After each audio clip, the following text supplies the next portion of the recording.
Chapter 1. The Bennets' New Neighbour. It is a truth well known to all the world that an unmarried man in possession of a large fortune must be in need of a wife. And when such a man moves into a neighbourhood, even if nothing is known about his feelings or opinions, this truth is so clear to the surrounding families that they think of him immediately as the future husband of one or other of their daughters. "My dear Mr. Bennet," said Mrs. Bennet to her husband one day, "have you heard that someone is going to rent Netherfield Park at last?" "No, Mrs. Bennet, I haven't," said her husband. "Don't you want to know who is renting it?" cried Mrs. Bennet impatiently. "You want to tell me, and I don't mind listening." Mrs. Bennet needed no further encouragement. "Well, my dear, I hear that he's a very rich young man from the north of England. It seems he came to see Netherfield on Monday, and was so delighted with it that he arranged to rent it at once. Of course, it is the finest house in the area, with the largest gardens. His servants will be here by the end of the week, and he will be arriving soon afterwards." "What is his name?" asked Mr. Bennet. "Bingley."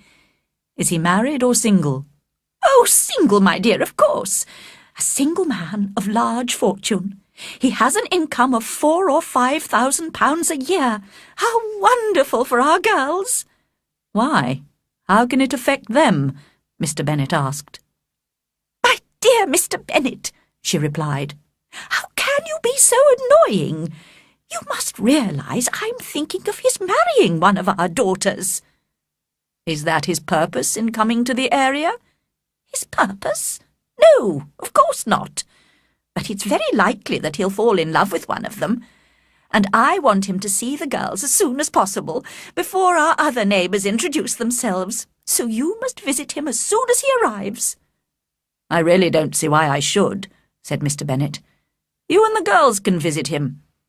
Or perhaps you should send them by themselves. Yes, that might be better, as you're as attractive as any of them, and Mr. Bingley might like you best." "Oh, my dear, you flatter me," replied his wife. "I certainly have been called beautiful in the past, but I think a woman with 5 adult daughters should stop thinking of her own beauty. Mr. Bennet, I beg you to visit him. You know it's correct for the gentleman of the family to visit new neighbours first. I simply cannot take the girls to see him unless you have already met him." "Surely you worry too much about the rules of polite society. I'm sure Mr. Bingley will be delighted to see you all, and I'll write him a few lines, which you can give him, agreeing gladly to his marrying any of the girls, although I must especially recommend my dear little Lizzie." "Oh, no, Mr. Bennet!" gasped Mrs. Bennet, horrified. "Please don't do that. And Lizzie is no better than the others, although I know she is your favourite." "Our daughters are all very silly, ignorant girls, it's true, but at least Lizzie is a little more intelligent than her sisters." "Mr. Bennet, how can you speak so unkindly of your own children? Oh, dear, how ill I feel. Have you no pity for me? Don't you realise how I suffer?" "Indeed, my dear, I've suffered with you for the last 23 years, but I think you will recover and live to see many more rich young men come into the neighbourhood." When he was young, Mr. Bennet had made the mistake of falling in love with a pretty but foolish young woman. During the long years of their marriage, he had had time to regret his mistake. He soon realised that his wife had little intelligence or common sense, and was only interested in talking, shopping, and finding husbands for her daughters. His experience had made him rather bitter, and he could not stop himself mocking his wife, who never understood her husband's sense of humour. So, when, a week later, Mrs. Bennet discovered that her husband had in fact visited Mr. Bingley at Netherfield, she was surprised and very pleased. But she and her daughters tried in vain to persuade Mr. Bennet to describe the wealthy stranger, and in the end they had to rely on another neighbour's description. "He sounds wonderful, Mamma," cried Lydia, the youngest and noisiest of the sisters.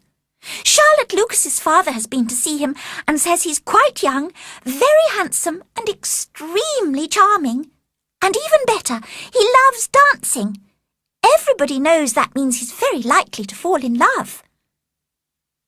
As politeness required, Mr. Bingley came to visit Mr. Bennet a few days later. He was not, however, fortunate enough to see the Bennet girls, who were hiding behind the curtains in an upstairs room in order to catch sight of the handsome stranger. Mrs. Bennet planned to invite him to dinner, but in fact they met him at another social event first. The Bennets lived in the small Hertfordshire village of Longbourn, and public dances were regularly held in the nearest town, Meryton. The girls were greatly looking forward to this particular dance, because they had heard that Mr. Bingley would be attending with a group of friends from London. On the night of the dance, all eyes were on Mr. Bingley as he entered the room. He had brought his two sisters, with the husband of the elder, Mr. Hurst, and another young man, Mr. Darcy. Mr. Bingley was indeed good-looking and gentlemanlike, and his sisters were fine, fashionable women. However, everybody was soon talking about Mr. Darcy, a tall, handsome man, who, it was said, had an income of £10,000 a year. The ladies in the room gazed at him in admiration for about half the evening, until they became aware of his constant frown and his unwillingness to talk or dance. Then there was general agreement that he was proud and disagreeable, and considered himself superior to country people. Mr. Bingley, on the other hand, made himself popular with the ladies by dancing every dance and talking to everybody.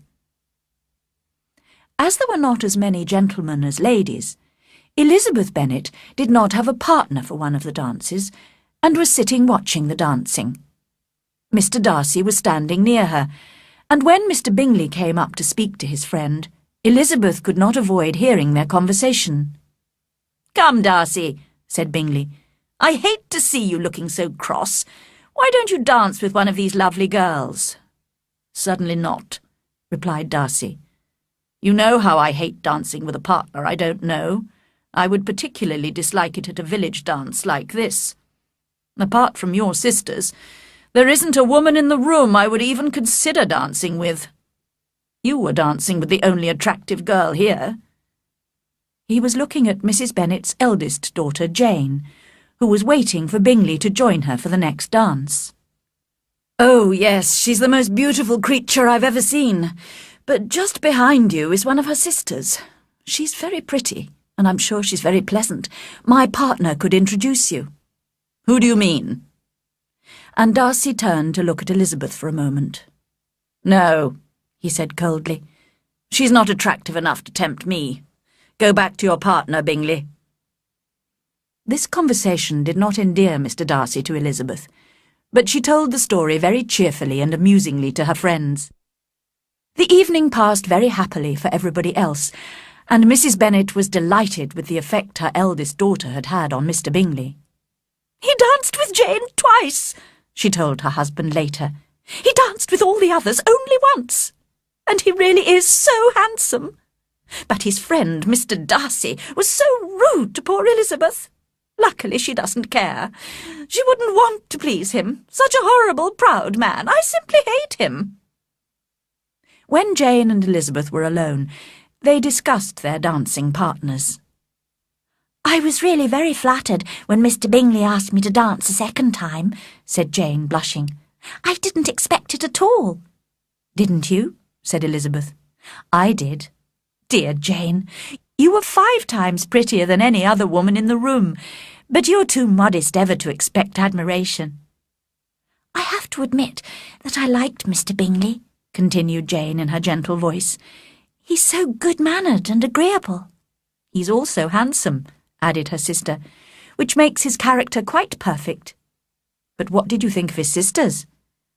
"Very pleasant when you get to know them. The younger, Miss Caroline Bingley, will be living at Netherfield with her brother. I'm sure we'll enjoy having her as a neighbour."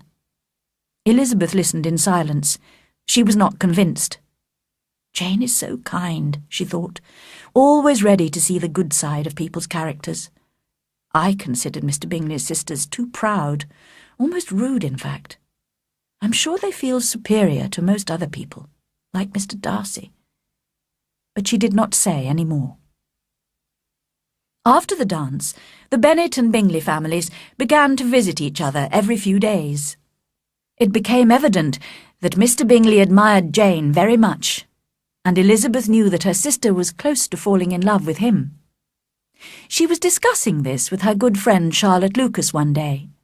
Charlotte was a sensible, intelligent young woman of 27, the eldest daughter of Sir William and Lady Lucas, who were neighbours of the Bennet family. "It's a good thing," said Elizabeth, "that if Jane is in love with Mr. Bingley, nobody will know, because she always behaves so cheerfully and normally." "That's sometimes a mistake," replied Charlotte, shaking her head wisely. "If she doesn't show her feelings at all, even to the man she loves, she may lose the opportunity of catching him. Jane should use every moment she gets with Bingley to attract and encourage him." "But I consider a man should try to discover a woman's feelings, not wait for her encouragement. And Jane probably doesn't know what her real feelings for Bingley are yet. She has only seen him a few times, not often enough to understand his character, or be sure that she really loves him." "Well, I wish Jane success with all my heart," said Charlotte finally. "But I think she'd have as much chance of happiness if she married him tomorrow as if she studied his character for a whole year. Happiness in marriage is simply a question of chance. I think it's better to know as little as possible about the person you're going to spend your life with." Elizabeth laughed, sure that Charlotte did not mean what she was saying. While observing Mr. Bingley's interest in Jane, however, Elizabeth had not noticed Mr. Darcy's interest in herself. Although at first he had not even considered her pretty, he now began to realise what a beautiful expression her dark eyes gave to her intelligent face, and what an attractive figure she had. "Of course, she is only an unfashionable village girl," he told himself, "but her conversation is often quite amusing." Whenever they met, he did not speak to her, but stood near her, listening to her and watching her closely, conscious of a wish to know her better. One evening, at a party at the Lucases' house, Darcy was standing alone, as usual, away from the other guests watching the dancing. His host, Sir William, came to speak to him. "Mr. Darcy, are you enjoying the dancing, sir? What a delightful entertainment it is." Darcy frowned. "Yes," he said with cool disdain. "It's something that any uneducated person can be good at." "I'm sure you're good at dancing yourself, sir," replied Sir William cheerfully. "Look, here's Miss Elizabeth Bennet." She was crossing the room at that moment. "Let me persuade you to dance with her. You cannot refuse to dance when so much beauty is in front of you." "Indeed, sir," replied Elizabeth quickly in some embarrassment. "I have no intention of dancing. You must excuse me." "Miss Bennet, please allow me the pleasure of dancing with you," said Mr. Darcy politely, holding out his hand. But with equal politeness, Elizabeth refused again, and turned away. Mr. Darcy was watching her walk away, with a slight smile on his face, when Caroline Bingley came up to him. "Mr. Darcy," she said, "I'm sure I know what you're thinking. How boring all these silly little country people are." "Not at all, Miss Bingley. In fact, I was just thinking what pleasure a pair of fine eyes can give." "Really? And who do these fine eyes belong to, may I ask?" "Miss Elizabeth Bennet." "Well, let me be the first to congratulate you, Mr. Darcy. When will the wedding be?" "Ah, that's what I expected you to say.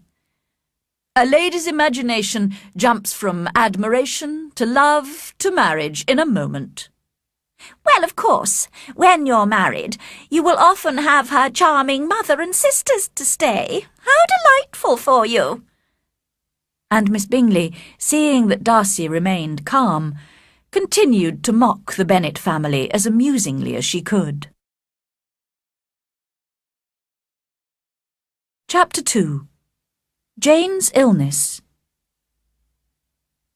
Mr. Bennet had a comfortable income of £2,000 a year and a pleasant house in Longbourn. But unfortunately for his daughters, after his death, all his property would pass to a distant male relation. Mrs. Bennet's father had been a lawyer and had only left his daughter a small amount of money.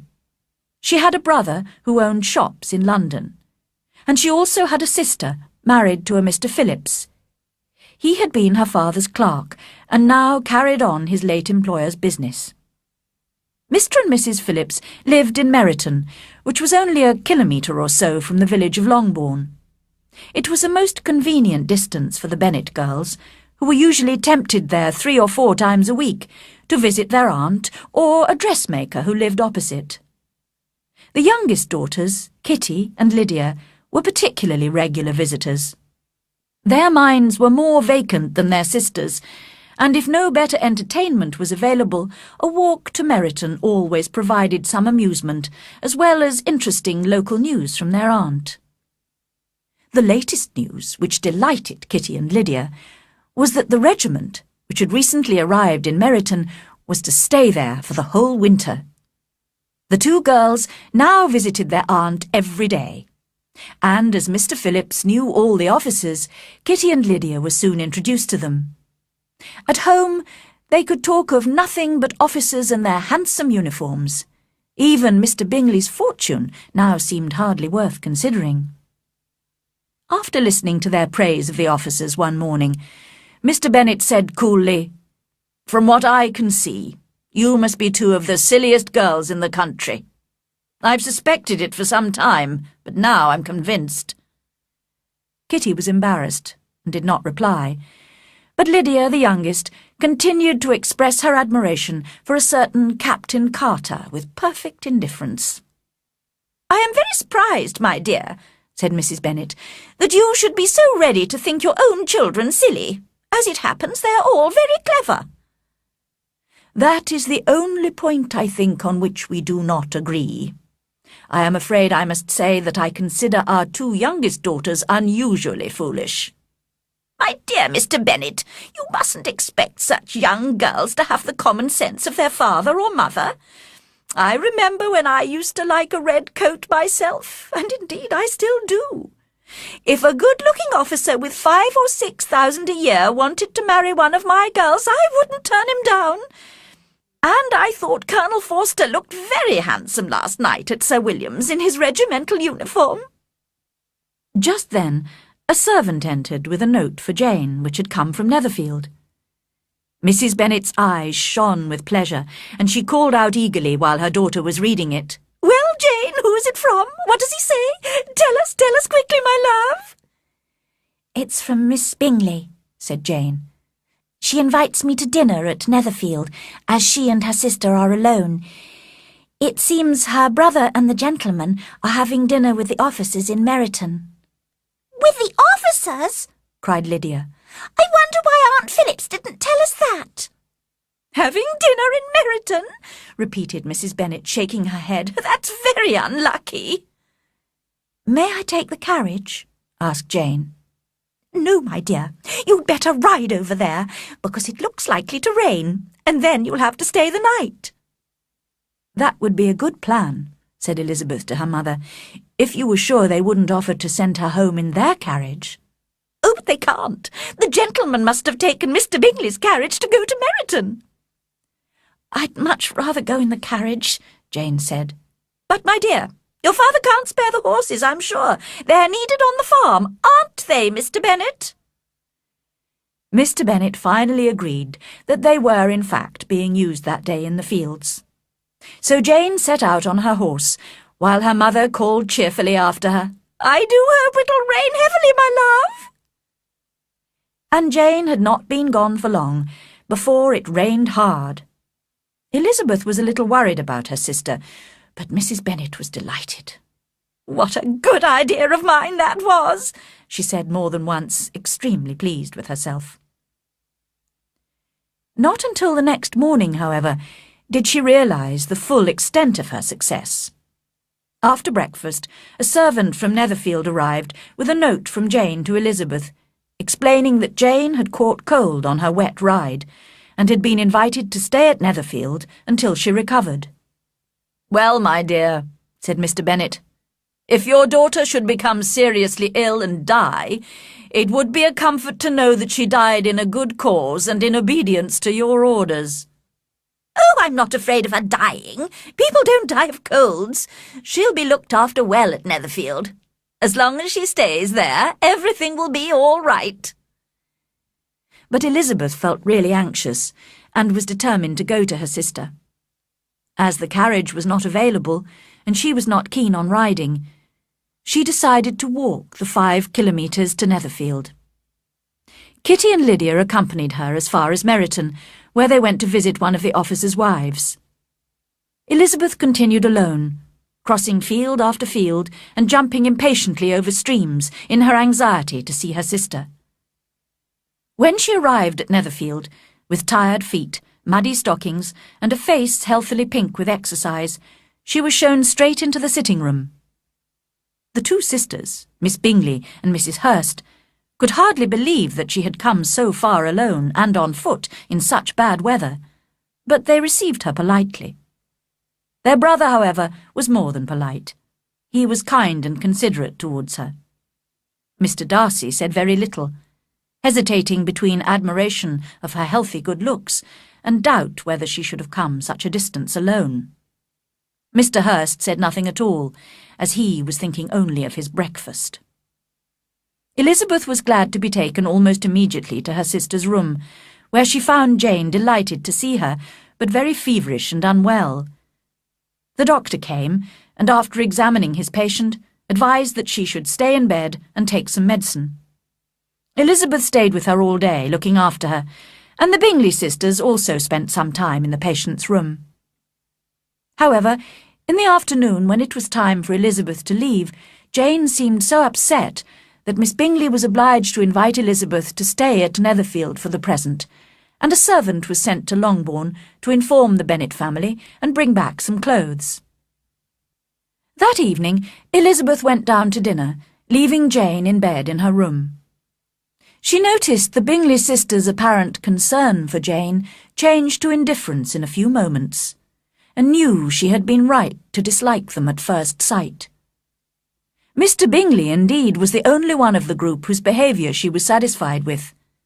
His anxiety for Jane was evident, and his politeness towards herself most pleasing. But the others, she felt, treated her as an unwelcome guest. Miss Bingley was concentrating all her attention on Mr. Darcy, and Mrs. Hurst also joined in their conversation, while Mr. Hurst was only interested in eating, drinking, and playing cards. When Elizabeth left the room after dinner to see if Jane needed anything, Miss Bingley at once began to criticise her. "What bad manners she has! She's both proud and lacking in politeness to her superiors. She has no conversation, no elegance, and no beauty." Mrs. Hurst agreed and added, "She has no good qualities, except that she's an excellent walker. I'll never forget her appearance this morning. She really looked almost wild." "She did indeed, Louisa. How silly of her to come at all. Why must she run around the countryside just because her sister has a cold?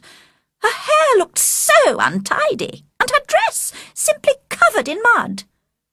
"I must say," said Bingley, "I didn't notice any of that. I thought she looked remarkably attractive when she arrived this morning." "You observed her wild appearance, I'm sure, Mr. Darcy," said Miss Bingley, "and I imagine you wouldn't wish your sister to make such a show of herself." "Certainly not." "Walking 4 or 5 kilometres, whatever it was, up to her ankles in mud, and alone, quite alone. It seems to me to show a dreadful sort of independence, a country girl's indifference to what is acceptable." "I think it shows a very pleasing affection for her sister," said Bingley. "I'm afraid, Mr. Darcy," whispered Miss Bingley, "that this adventure has rather lessened your admiration of her fine eyes." "Not at all," he replied. "They were brightened by the exercise." After a short pause, Mrs. Hurst began again. I have a great liking for Jane Bennet. She is really a very sweet girl, and I wish with all my heart she were well married. But with such a father and mother, and with such vulgar relations, I'm afraid there's no chance of it. I think the Bennet girls have an uncle who's a lawyer in Meryton. Yes, and they have another who owns shops in Cheapside. Such a nice part of London. Both the sisters laughed. If they had enough uncles to fill Cheapside, cried Bingley, it wouldn't make them any less charming. But it must considerably lessen their chances of marrying men of any position in the world, replied Darcy. Bingley did not answer, but his sisters agreed enthusiastically, and continued mocking their dear friend's vulgar relations for some time. Late in the evening, when Elizabeth was satisfied that Jane was asleep, she felt she ought to go downstairs again. She found the party in the sitting-room playing cards, but although they invited her to join in their game, she refused politely and picked up a book to read. "I can fetch you more books to read if you wish," offered Bingley, "but I'm afraid I haven't got a large library. Unlike you, I'm too lazy to spend much time reading." "What a delightful library you have at Pemberley, Mr. Darcy," said Miss Bingley. "And what a beautiful house it is. Charles, when you buy your house, I hope it will be even half as lovely as Pemberley." "I hope so too," agreed Bingley. "And your dear sister, Mr. Darcy. I expect she's grown since the spring. I want so much to see her again. I've never met anyone who delighted me so much. Such an appearance, such manners, and so extremely accomplished for her age." "I'm always surprised," said Bingley, "to find how very accomplished all young ladies are.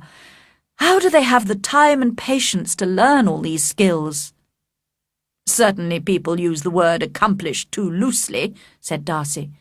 "But I am far from agreeing with you about ladies in general. I cannot boast of knowing more than 6 who are really accomplished."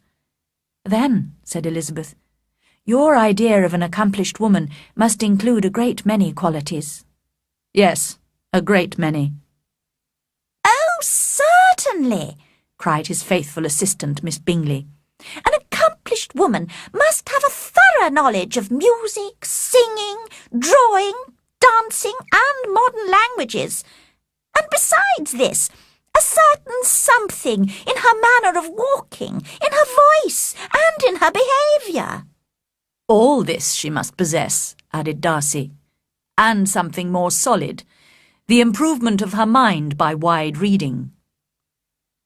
"I'm no longer surprised at your knowing only 6 accomplished women," said Elizabeth. "I rather wonder at your knowing any. I've never seen such elegance and intelligence and knowledge as you describe in one woman." Mrs. Hurst and Miss Bingley were both protesting loudly that they knew many women like this, when Mr. Hurst called their attention back to the card game. As this meant an end to the conversation, Elizabeth soon afterwards left the room. "Miss Elizabeth Bennet," said Miss Bingley to Darcy, "is one of those women who try to appear attractive to men by undervaluing other women. I think that's a mean trick."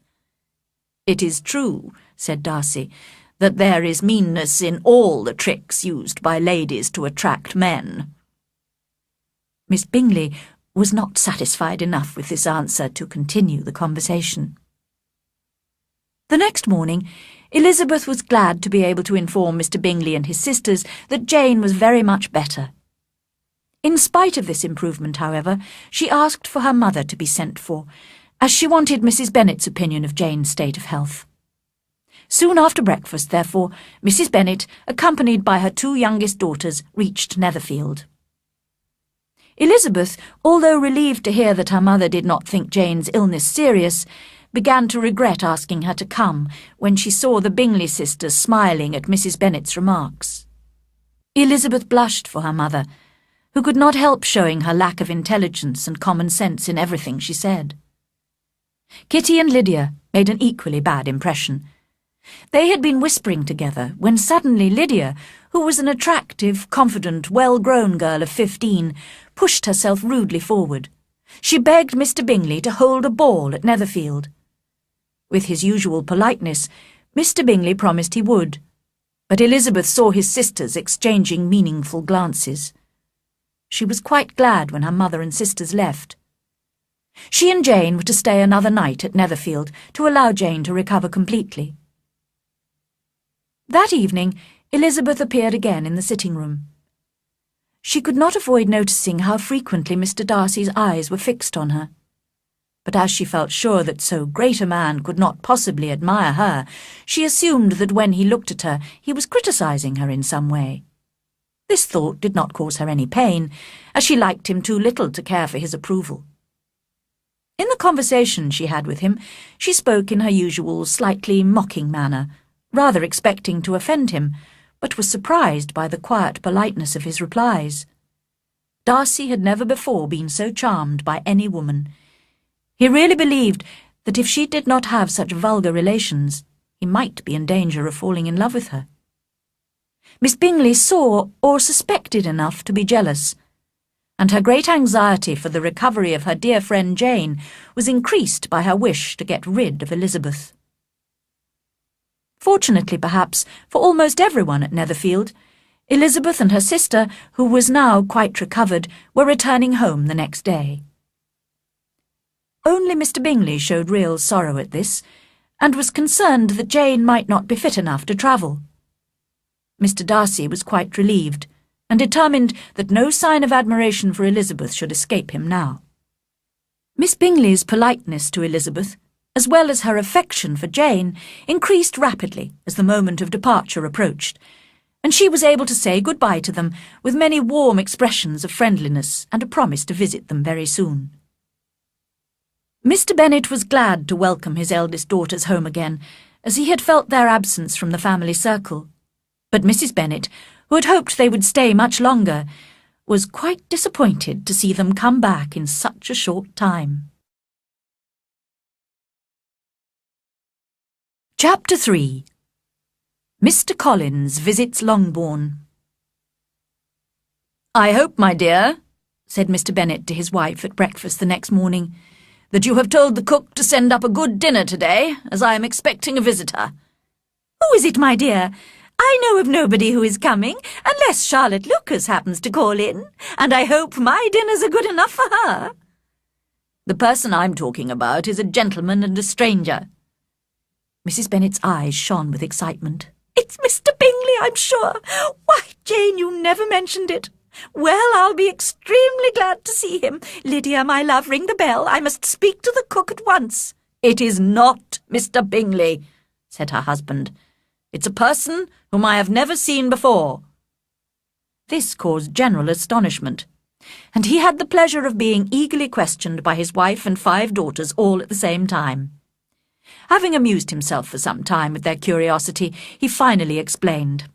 "I have recently received a letter from my cousin, Mr. Collins, who, as you know, will inherit all my property when I die, and may throw you out of this house as soon as he wants." "Oh, my dear," cried his wife, "please don't mention that hateful man. It's the hardest thing in the world to accept the fact that your property is not left to your own children, and I'm sure, if I were you, I'd have tried to do something about it." Jane and Elizabeth tried to explain the legal situation to her again. They had often attempted to do this before, but it was a matter which Mrs. Bennet refused to understand, and she continued to complain bitterly about Mr. Collins. "It certainly is most unjust," agreed Mr. Bennet, "and nothing can clear Mr. Collins from the guilt of inheriting this house. But if you listen while I read his letter to you, you may perhaps be a little softened by his manner of expressing himself." He read aloud the following letter. "Dear Sir, the disagreement between you and my late respected father always worried me, and since his death I have frequently wished to improve the relationship between our families. After a long period of study and training, I have recently become a priest, and have been fortunate enough to gain the patronage of Lady Catherine de Burgh, widow of Sir Lewis de Burgh. This generous lady has given me the post of rector at Hunsford, which was luckily vacant. Hunsford is the village near her own large country house in Kent. Here I carry out the duties of my profession whenever necessary, and I take great care to behave at all times with grateful respect towards her ladyship. As a priest, moreover, I feel it my duty to encourage all families in my area of influence to live peacefully. Because of this, I flatter myself that I am acting correctly in offering you my friendship. I am, of course, concerned that when I eventually inherit all your property, your daughters will doubtless be very poor, and I do apologize for this. I promise you I am ready to make amends in every possible way, but more about this later. If you do not object, I propose to visit you and your family on Monday, November the 18th at 4 o'clock, and shall probably stay until the following Saturday week.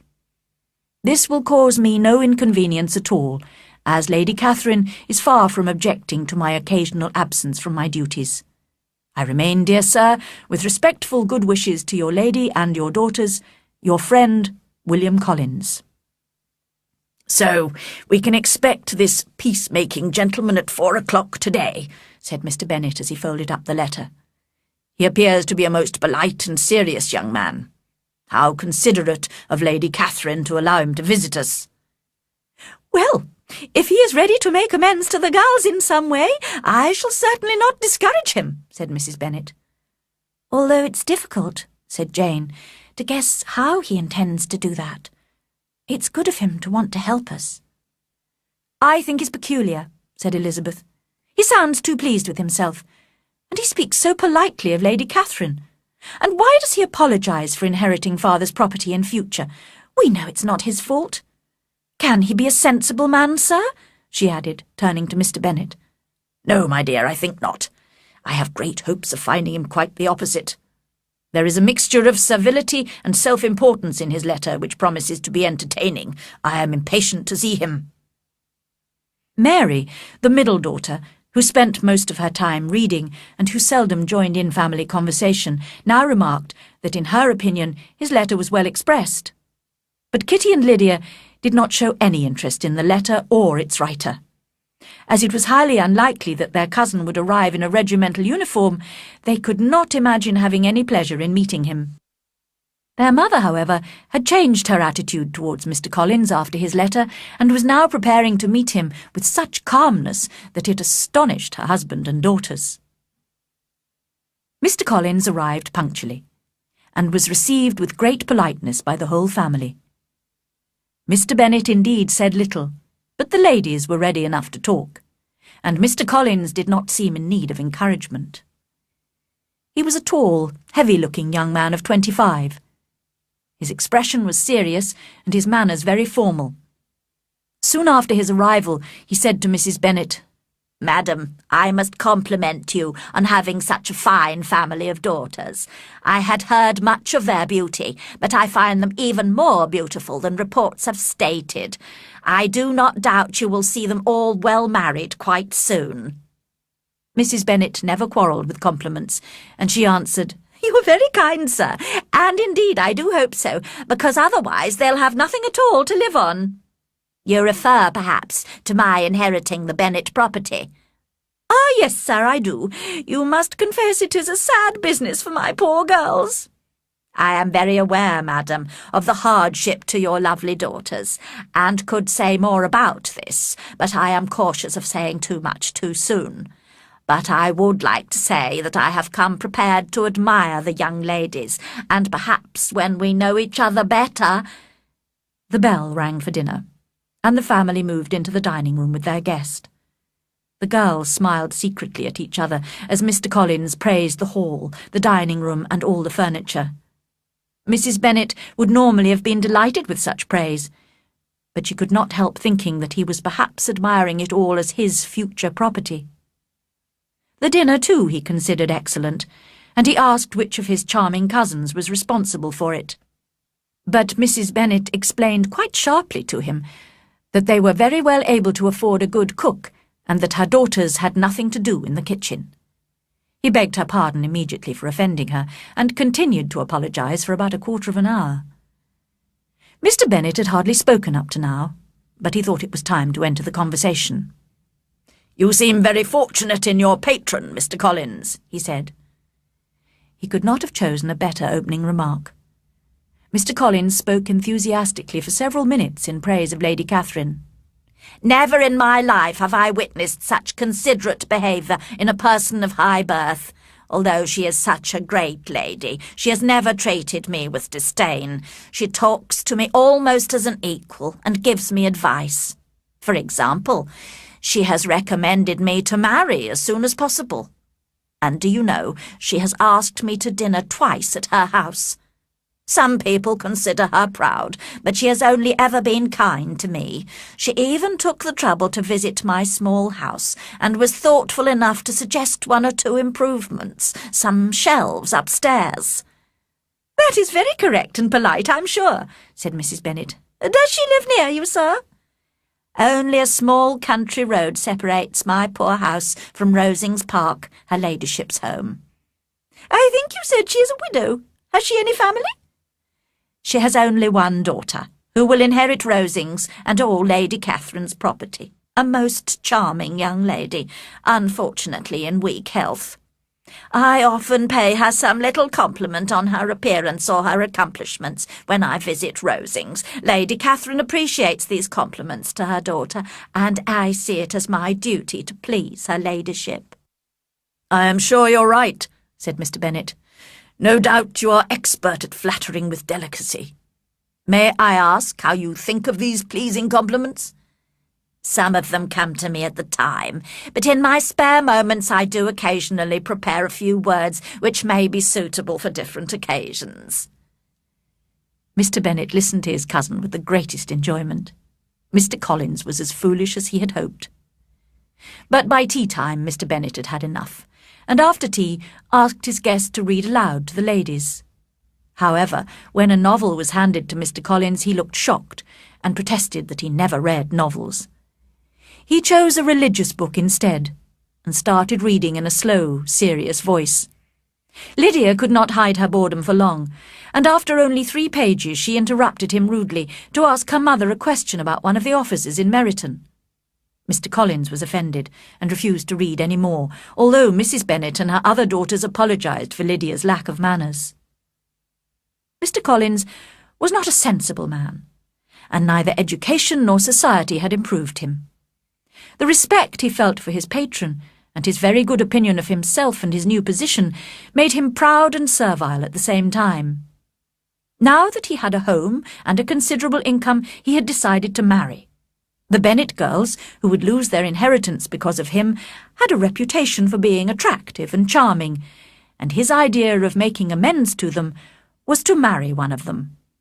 He considered this an excellent plan, and thought himself extremely generous and unselfish in carrying it out. He had known he was right when he arrived at Longbourn and saw Jane Bennet's lovely face. As the eldest, she should marry first, and for the first evening she was his choice. But the next morning, after a 15-minute conversation with Mrs. Bennet, he had to change his mind. When he explained that he was hoping to find a wife among her daughters, she replied with a happy smile that her eldest daughter was very likely to be engaged soon.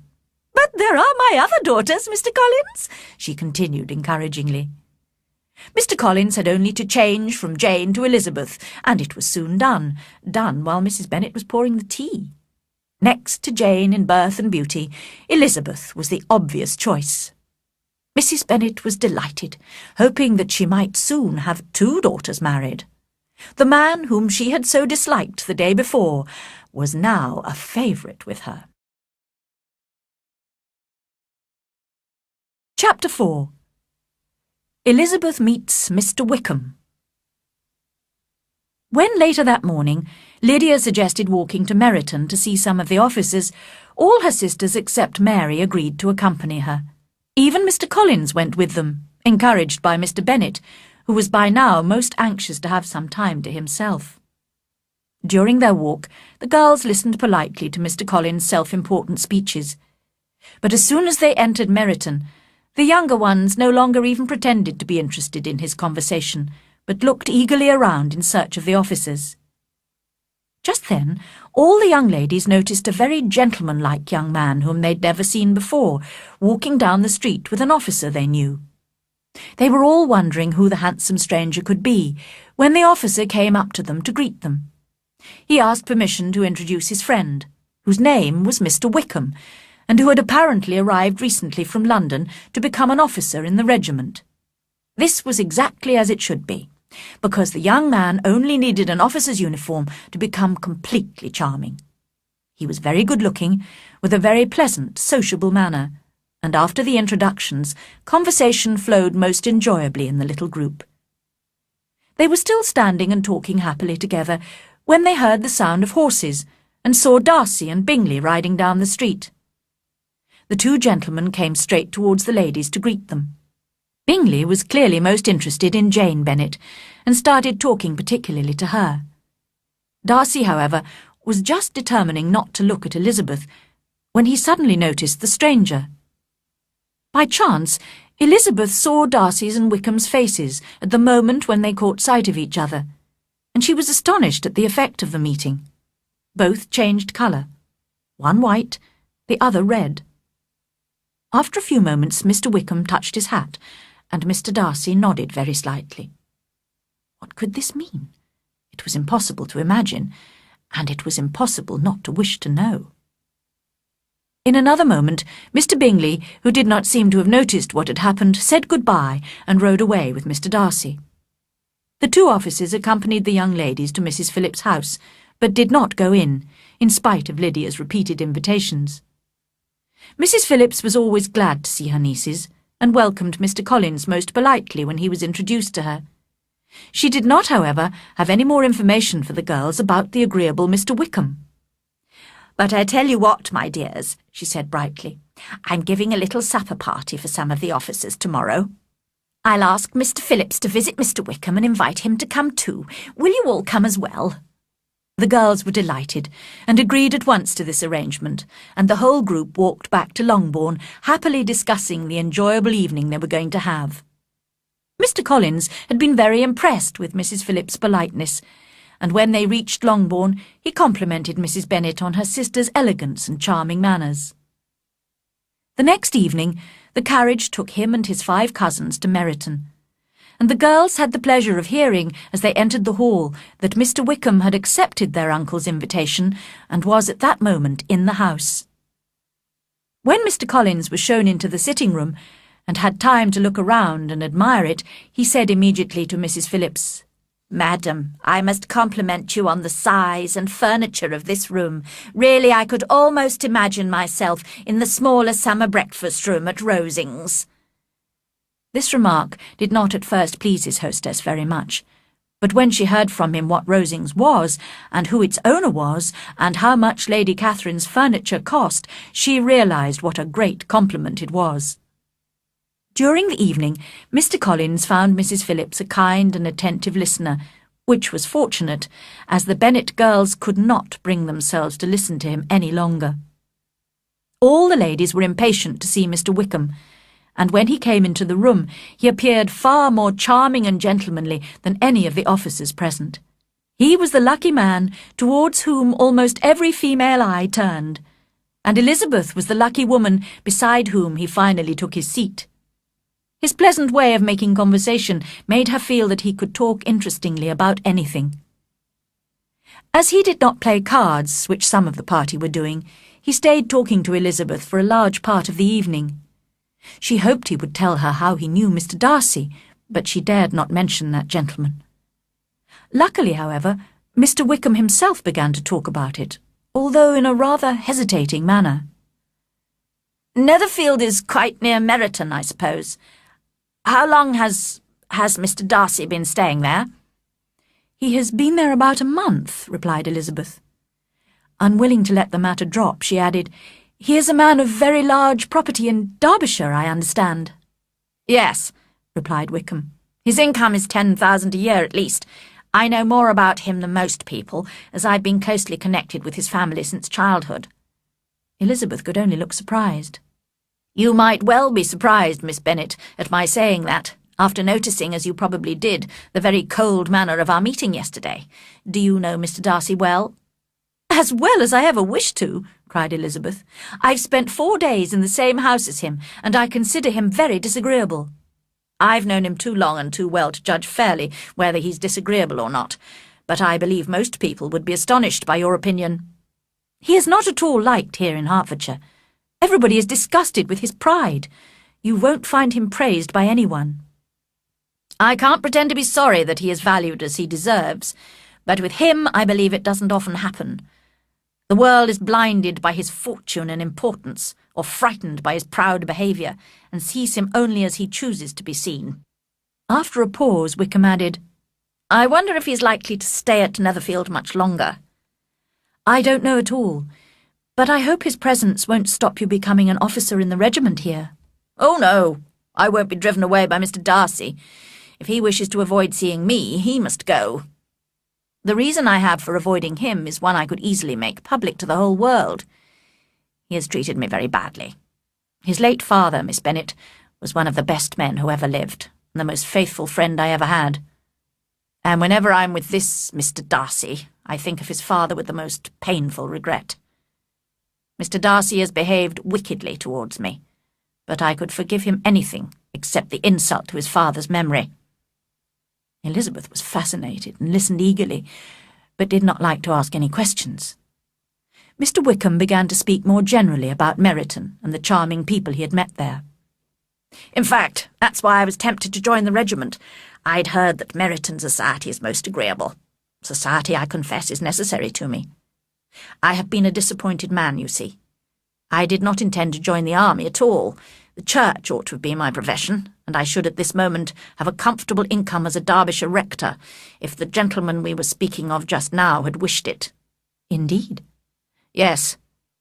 Mr. Darcy's father had always been very fond of me, and intended to give me the post of rector of Pemberley. But unfortunately, after his death, when the post became vacant, it was given to someone else. No, cried Elizabeth, horrified. But how could that happen? Why didn't you get legal advice and claim what was rightfully yours? Mr. Darcy's father had not stated his wish in writing. A man of honour could not have doubted his intention, but Mr. Darcy chose to treat it as a recommendation only. I really cannot accuse myself of having done anything to deserve to lose the post. The fact is, he hates me. I think he was jealous of his father's affection for me, which annoyed him from the beginning. This is very shocking. I hadn't thought Mr. Darcy as bad as this, although I've never liked him. I assumed he felt superior to everyone else, but did not suspect him of behaving in such a wicked, unjust, inhuman way. We grew up together at Pemberley, you know. My father gave up all his time to take care of the Pemberley farms, and was greatly appreciated as a close friend by the late Mr. Darcy, who promised, just before my father's death, to provide for me. The present Mr. Darcy did not choose to respect that promise. How strange that Mr. Darcy's pride has not made him help you. Surely he's too proud to wish to appear dishonest, which is what I must call him. He's certainly very proud. Proud of his position, his family, his father, and his sister too, you know. What sort of a girl is Miss Darcy? He shook his head. It gives me pain to criticise a Darcy, but she's too much like her brother. Very, very proud. She's a handsome girl of about 15 or 16, and I understand extremely accomplished. I am astonished at Mr. Darcy's close friendship with Mr. Bingley. How can Mr. Bingley, who seems so charming and kind, be friendly with such a man? I don't know Mr. Bingley at all, but Mr. Darcy can be a pleasant companion if he thinks it worthwhile. Just then they were joined by some of the others, and the conversation became more general. When Mr. Collins was talking to Mrs. Phillips about his patron, Mr. Wickham looked quickly in his direction, and then asked Elizabeth, "Does your cousin know Lady Catherine de Bourgh very well?" "I don't think he has known her for long, but she has recently given him the post of rector of Hunsford." "Perhaps you know that Lady Catherine is the present Mr. Darcy's aunt. I believe she is planning to marry her daughter, who will inherit a fortune, to Mr. Darcy." This information made Elizabeth smile, as she thought of poor Miss Bingley's efforts to attract Mr. Darcy, which might all be in vain. The supper party came to an end, and Elizabeth went away with her head full of Mr. Wickham. She could think of nothing but him and what he had told her all the way home. The next day, She told Jane everything she had discussed with Mr. Wickham. Jane listened with astonishment and concern. She could not believe that Mr. Darcy could so little deserve Mr. Bingley's friendship, and yet she did not want to doubt the truthfulness of such an agreeable young man as Mr. Wickham. Elizabeth, however, felt sure that Mr. Darcy was to blame. That morning an invitation arrived at Longbourn. Mr. Bingley had fixed the date for the ball he had promised to give at Netherfield, and it was to be on the following Tuesday. Every female in the Bennet family was looking forward to it, even Mary, who lifted her head from her book to say, unsmiling, "As long as I have my mornings free for serious reading, I do not mind meeting people in the evenings. I consider some relaxation and amusement is good for everybody." Elizabeth felt so cheerful at the thought of dancing with Mr. Wickham that she made an unusual effort to speak kindly to Mr. Collins. "Will you accept Mr. Bingley's invitation, sir? And if you do, will you, as a priest, consider it right to dance?" "I shall certainly accept, and I am so far from objecting to dancing that I hope to have the honour of dancing with all my beautiful cousins. I take this opportunity of asking you, Miss Elizabeth, for the first 2 dances especially." She was very surprised and rather annoyed. She had hoped that Wickham would ask her for those dances, but now she would have Mr. Collins instead. She could not refuse, however, and his request also worried her in another way. His manner to her seemed particularly flattering, which gave her the unwelcome idea that perhaps she had been chosen from among her sisters to be the rector of Hunsford's wife. As she observed the increasing number of compliments he paid to her beauty and character, she felt sure that he intended to propose marriage. For the moment, however, she decided to do nothing but wait and see.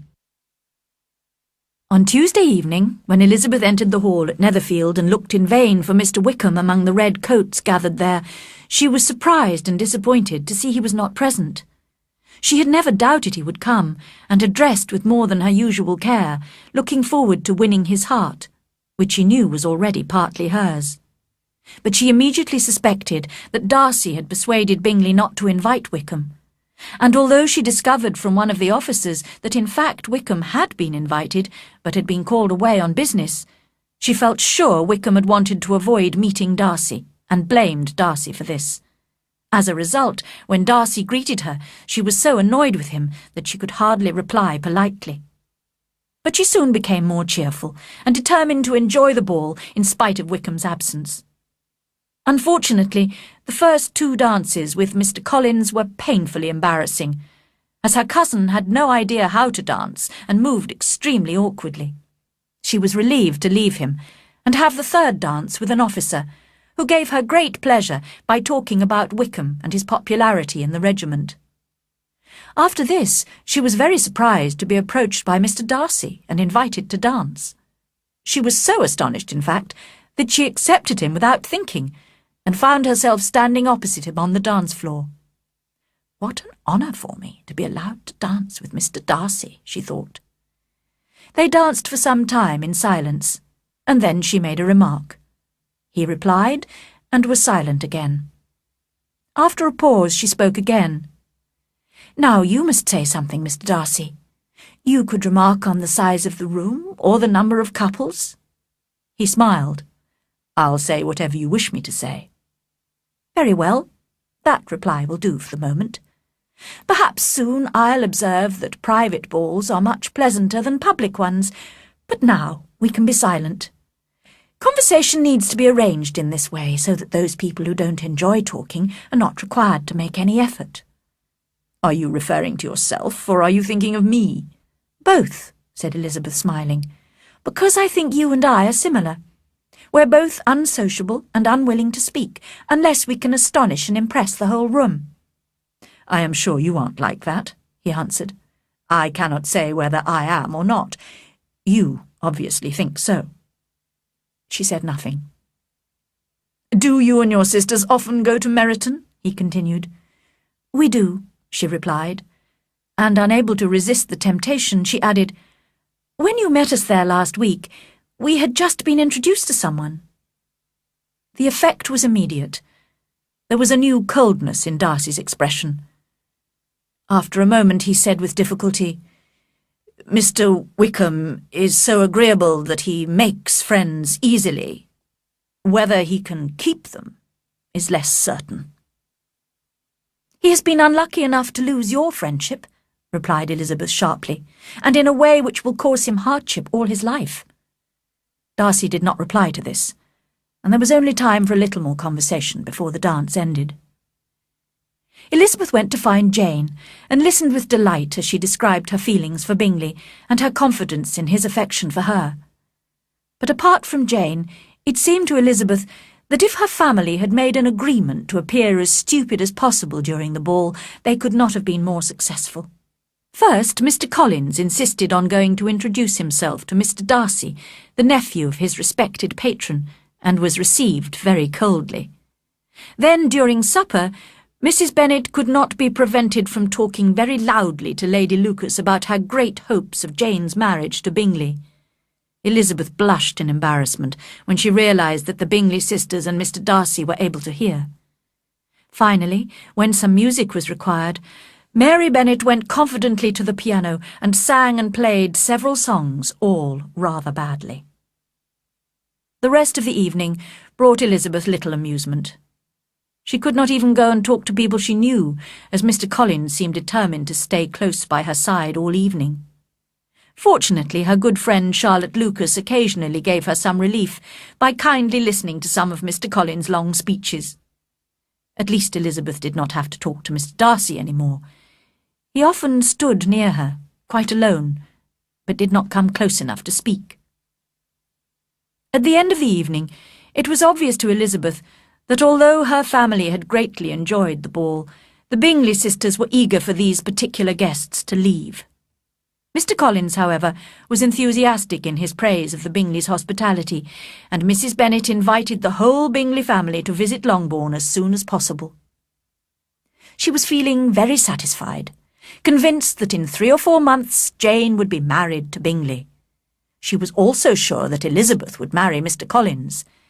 This was a good enough marriage for Elizabeth, who was her least favourite daughter, but not nearly as impressive as Jane's marriage to Bingley. Chapter 5. Mr. Collins proposes twice. At Longbourn the next day, soon after breakfast, Mr. Collins asked Mrs. Bennet for permission to speak privately to Elizabeth. Mrs. Bennet was delighted, and hurried the other girls out of the room so that Elizabeth and Mr. Collins were left alone together. Elizabeth did not want to stay, and got up to leave, but after a moment's thought, sat down again quietly, determined to listen and reply politely. "My dear Miss Elizabeth," said Mr. Collins seriously, "this little unwillingness to hear me, this modesty of yours, can only add to your other charms. You can hardly doubt the purpose of my speech. Almost as soon as I entered the house, I chose you as the companion of my future life. But before I am carried away by my feelings, I think I should state my reasons for marrying." Elizabeth was trying so hard not to laugh at the idea of Mr. Collins being carried away by his feelings that she was unable to reply. "First," he continued, "it is right for a priest to marry as an example to other people. Secondly, I'm sure marriage will add greatly to my happiness. And thirdly, which perhaps I should have mentioned earlier, my generous patron has advised me to marry. Find an active, useful sort of person, she told me, a woman who can make a small income go a long way. Bring her to Hunsford as your wife, and I'll visit her. So I decided to choose a wife from among my Bennet cousins to lessen the loss to the family when the sad event of your father's death takes place. I flatter myself that you will appreciate my motives. And now, nothing remains but to convince you of the violence of my affection. I am quite indifferent to the fact that you bring little money with you into our marriage, and promise you that I shall make no ungenerous reference to this after we are married." It was absolutely necessary to interrupt him now. "Sir, you forget I have given no answer. Accept my thanks for the compliment you are paying me, but it is impossible for me to accept your proposal. "Of course I understand," said Mr. Collins, "that young ladies often do not accept a proposal of marriage the first time. I am therefore not at all discouraged, and sincerely hope we shall be married soon." "Sir," cried Elizabeth, "your hope is rather extraordinary after what I've said. I am perfectly serious.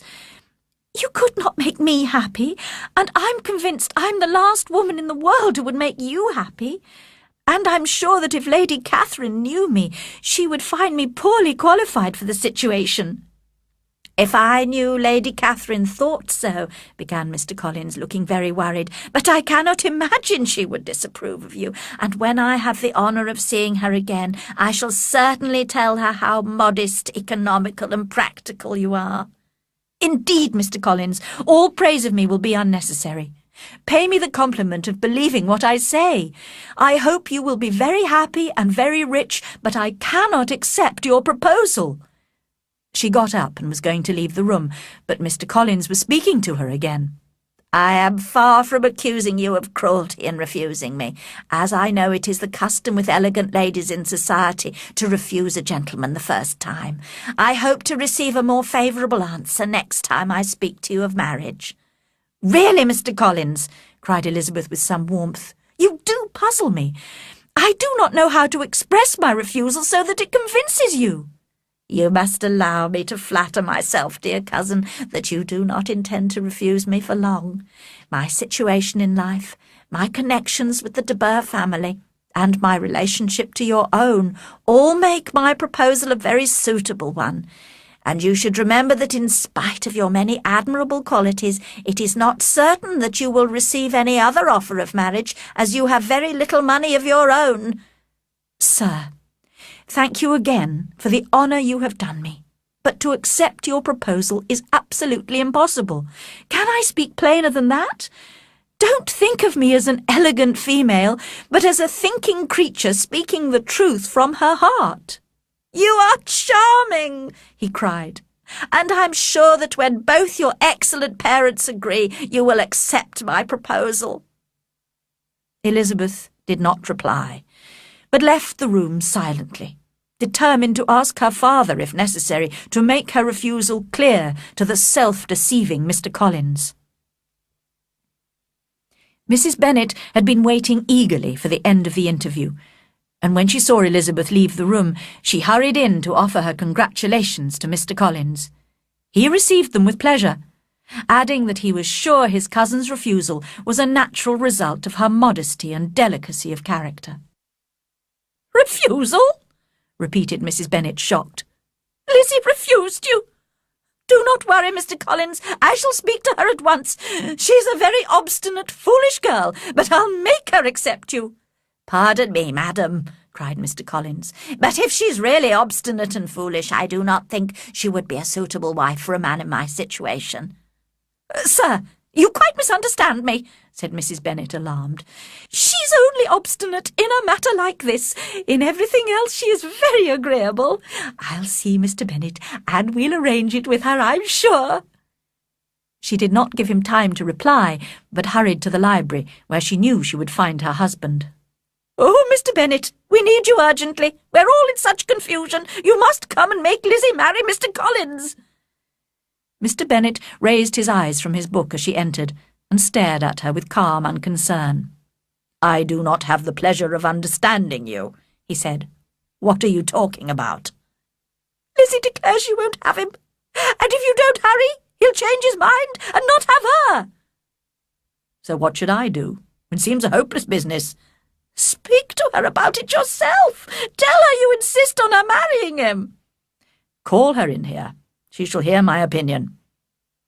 Mrs. Bennet gladly rang the bell, and the servant brought Elizabeth into the library. "Come here, child," said her father as she appeared. "I've sent for you on a very important matter. I understand that Mr. Collins has made you an offer of marriage, and you have refused." When Elizabeth nodded, he continued, "Very well. Now, your mother insists on your accepting. Isn't that right, Mrs. Bennet?" "Yes, or I'll never see her again." "You now have an unhappy choice to make, Elizabeth. From this day on, You must be a stranger to one of your parents. Your mother will never see you again if you do not marry Mr. Collins, and I will never see you again if you do." Elizabeth could not help smiling, but Mrs. Bennet, who had been sure her husband supported her, was very disappointed. "What do you mean, Mr. Bennet? You promised me you would insist on her marrying him." "My dear," replied her husband, "I have 2 small requests to make. First, that you will accept that I know what I promised or did not promise, and secondly, that you will all leave me in peace as soon as possible." That afternoon, Charlotte Lucas came to visit Elizabeth and found the family still in great confusion. The younger girls were quite excited by the news of Mr. Collins' proposal, and Mrs. Bennet was most annoyed with Elizabeth. "Oh, dear Miss Lucas," cried Mrs. Bennet, "can't you persuade Elizabeth to accept Mr. Collins? Nobody else wants to help me. Oh, how ill I feel. And look at Lizzie now. She's so unconcerned. But I tell you, Miss Lizzie, if you go on refusing every offer of marriage like this, you'll never get a husband at all, and I won't be able to provide for you when your father is dead. I warn you now. I told you in the library that I wouldn't speak to you again, and I won't. I have no pleasure in talking to an undutiful child like you. Not that I have much pleasure in talking to anybody with my headaches. Nobody knows how I suffer. But of course, those who do not complain are never pitied." Her daughters listened in silence, aware that any attempt to calm her would only increase her annoyance. Elizabeth, however, was determined not to marry Mr. Collins, and in the end Mrs. Bennet was obliged to accept that fact. When Mr. Collins realised that Elizabeth had meant what she said, his manner towards her became coldly and stiffly polite. His long speeches and flattering compliments were transferred for the rest of the day to kind Charlotte Lucas, who took on herself the trouble of listening to him, for which all the Bennets were very grateful. The next day, a letter was delivered to Jane from Netherfield. Elizabeth saw her sister's expression change as she read it, and when they were alone she asked about it. "It's from Caroline Bingley," said Jane, "and it has surprised me very much. The whole party have left Netherfield, and are on their way back to London, probably for the winter. They may not return to Netherfield at all. She says the only thing she sincerely regrets is leaving me behind in Hertfordshire, and promises to write very frequently." Elizabeth did not trust Miss Bingley's apparent affection for Jane. "I really don't think their departure matters very much," she said. "Mr. Bingley won't be kept in London by his sisters. I'm sure he'll be back at Netherfield soon." "But perhaps he prefers to stay in London, where many of his friends are. But I haven't told you everything yet. Let me read you the part which particularly hurts me. Mr. Darcy is impatient to see his sister, and we confess we are also eager to see her again. Nobody is more beautiful, elegant, or accomplished than Georgiana Darcy. Louisa and I have great affection for her, and hope one day to call her sister. My brother admires her very much. He will have frequent opportunities of seeing her, and although I am his sister, I must say I think he is most capable of winning any woman's heart. What do you think of this, dear Lizzie? Isn't it clear enough? Caroline doesn't wish or expect me to become her sister-in-law. She's convinced of her brother's indifference towards me, and perhaps because she suspects my feelings for him, she, most kindly, warns me that he's very likely to marry someone else. I have a totally different opinion. Miss Bingley sees her brother is in love with you, while she wants him to marry Miss Darcy. We aren't rich enough or grand enough for them, and she is eager to have a family connection with the Darcys, so that it may be easier for her to marry Mr. Darcy. So she follows her brother to London, hoping to keep him there, and tries to persuade you he doesn't care about you. But of course he's in love with you. I really can't agree with you about Caroline. I think she's incapable of deceiving anyone. But Lizzie, my dear sister, even if she's wrong about her brother, and he does care for me, could I be happy in accepting a man whose sisters and friends all wish him to marry someone else? You must decide for yourself, and if you consider it more important to do what his sisters want than to gain the happiness of being his wife, I certainly advise you to refuse him. "How can you say that?" said Jane, smiling a little. "You know I wouldn't hesitate, although I'd be sad if they disapproved of me.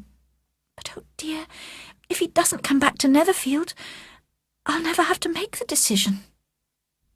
But Elizabeth was sure Mr. Bingley could not be kept away from Jane by his sisters, and soon persuaded Jane to take a more hopeful view of the situation. That day, the Bennets, with Mr. Collins, went to dinner with the Lucas family at Lucas Lodge. Again it was Charlotte who spent most of the evening listening to Mr. Collins. Elizabeth was very relieved, and thanked her friend gratefully for the trouble she was taking. But Charlotte's kindness had a particular aim which Elizabeth was unaware of. Her plan was to encourage Mr. Collins to transfer his attentions to herself. In fact, she was managing so well that when she said good-night to him after dinner, she would have felt sure of success if he had been staying in Hertfordshire for another week. But she did not fully appreciate the fire and independence of his character, which caused him to get up very early the next morning and escape from Longbourn House in a great hurry to reach Lucas Lodge and throw himself at her feet. She did not keep him waiting for an answer, and the happy couple found themselves engaged as quickly as Mr. Collins' long speeches would allow. Charlotte's parents were delighted to agree to the marriage, and Lady Lucas began to work out, with more interest than she had ever felt before, how many more years Mr. Bennet was likely to live. Charlotte herself was quite satisfied. Mr. Collins certainly was neither sensible nor agreeable, but still he would be a husband. She did not think highly of men or of marriage, but she had always intended to marry. Although marriage might not always bring happiness, it was the only honourable way in which a well-educated woman with little income could provide a home for herself.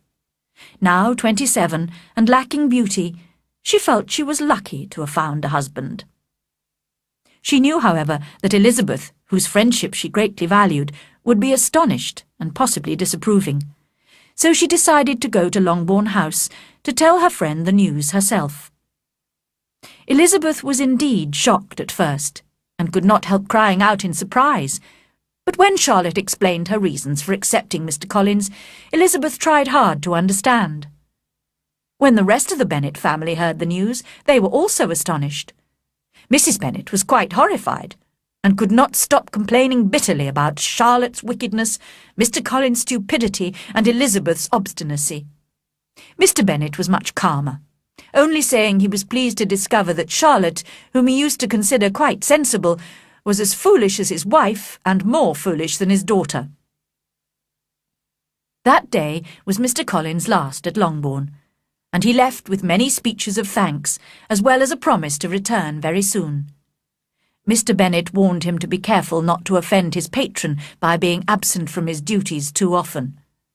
But Mr. Collins, although extremely grateful for this sign of Mr. Bennet's cousinly affection for him, was naturally eager to return to Hertfordshire to see his future wife. Only 2 weeks later he did in fact come back to stay at Longbourn, but spent most of his time at Lucas Lodge, making arrangements for the wedding. Mrs. Bennet still felt very offended by him, but she was now becoming anxious about something even more important: Mr. Bingley's continued absence. Day after day had passed with no news since the arrival of Caroline Bingley's letter. Elizabeth was now rather worried, and Jane feared the worst. Finally, a second letter arrived from Caroline Bingley, and when Jane read it, she realised that all hope was over. The Bingley family was staying in London for the whole winter, and Georgiana Darcy was a frequent member of their circle. Miss Bingley boasted joyfully of this friendship, and looked forward to her brother's probable marriage to Miss Darcy. Although she was deeply upset, Jane bravely tried to control her feelings. "Do not worry, Lizzie. I shall be able to forget him in a while. I have nothing to complain of, as he made no promises to me. I just thought he cared for me, but I was wrong. Luckily no one is hurt except myself." "My dear Jane," said Elizabeth, "you are too good. You always think the best of everybody. Now I think the worst of most people, and do not see much real value or common sense around me. Mr. Bingley, for example. He may not be intending to hurt you, but misery can be caused by someone being just weak and indecisive. I'm convinced his sisters and his friend Mr. Darcy are trying to influence him against you. Another example is Charlotte. I can't understand how she could agree to marry such a self-important, proud, silly man."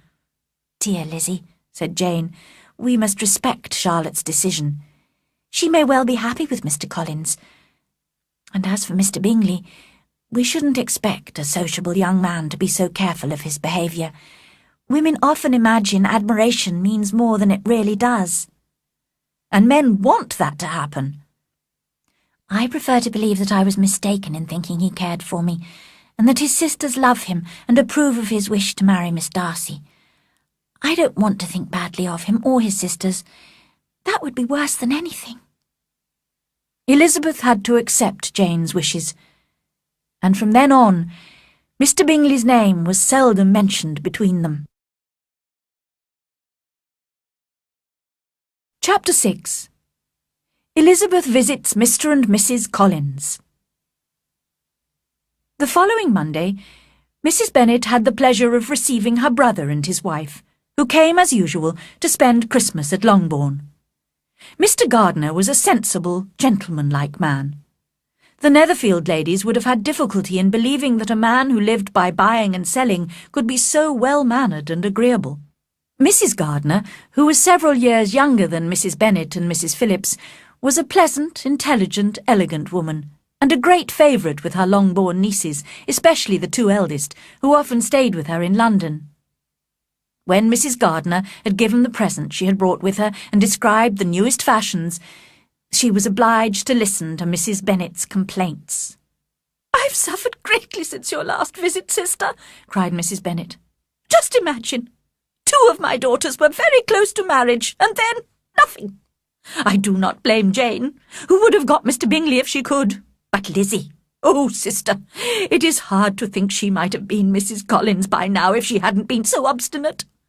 The result is that Lady Lucas will have a daughter married before me. It makes me quite ill to have such a disobedient daughter and such selfish neighbours. But your coming just now is a great comfort to me, and I am very glad to hear what you tell us about long sleeves." Mrs. Gardiner made a suitably sympathetic reply to her sister-in-law, and later that day found the opportunity to discuss the matter in more detail with Elizabeth alone. "I am sorry for Jane," she said kindly, "but Lizzie, these things happen so often. A young man like Mr. Bingley frequently falls in love with a pretty girl, and when chance separates them, he forgets her very quickly." "Yes, aunt," said Elizabeth, "but in this case it was not chance, but the young man's interfering friends who separated Jane and Mr. Bingley. I'm sure he was violently in love with her." "Poor Jane, she's so sensitive. I'm afraid she may not get over it for some time. Now, if it had been you, Lizzie, you would have recovered more quickly by finding humour in the situation. But do you think I could persuade Jane to come back with us to London? Perhaps a change of air would make her feel better." Elizabeth was extremely grateful to her aunt for this kind suggestion, and felt sure Jane would gladly agree. "I hope," added Mrs. Gardiner, "that she will not be influenced by the hope of seeing the young man. We live in such a different part of town that it is very unlikely they will meet, unless he actually comes to see her. And that is quite impossible, because his friend Mr. Darcy would not allow him to visit so unfashionable an address." But despite her protest, Elizabeth secretly thought that Jane might see Bingley in London, and that a meeting would probably reawaken his affection for her. The Gardiners stayed at Longbourn for a week, and Mrs. Bennet made sure there was always some entertainment for her brother and sister-in-law. Whenever there was a dinner party at Longbourn House, some of the officers were always invited. Mrs. Gardiner, who had noticed that Mr. Wickham was a very frequent visitor and that Elizabeth spoke admiringly of him, took care to observe them both. She saw enough to make her a little anxious, and decided to speak to Elizabeth about him when they were alone.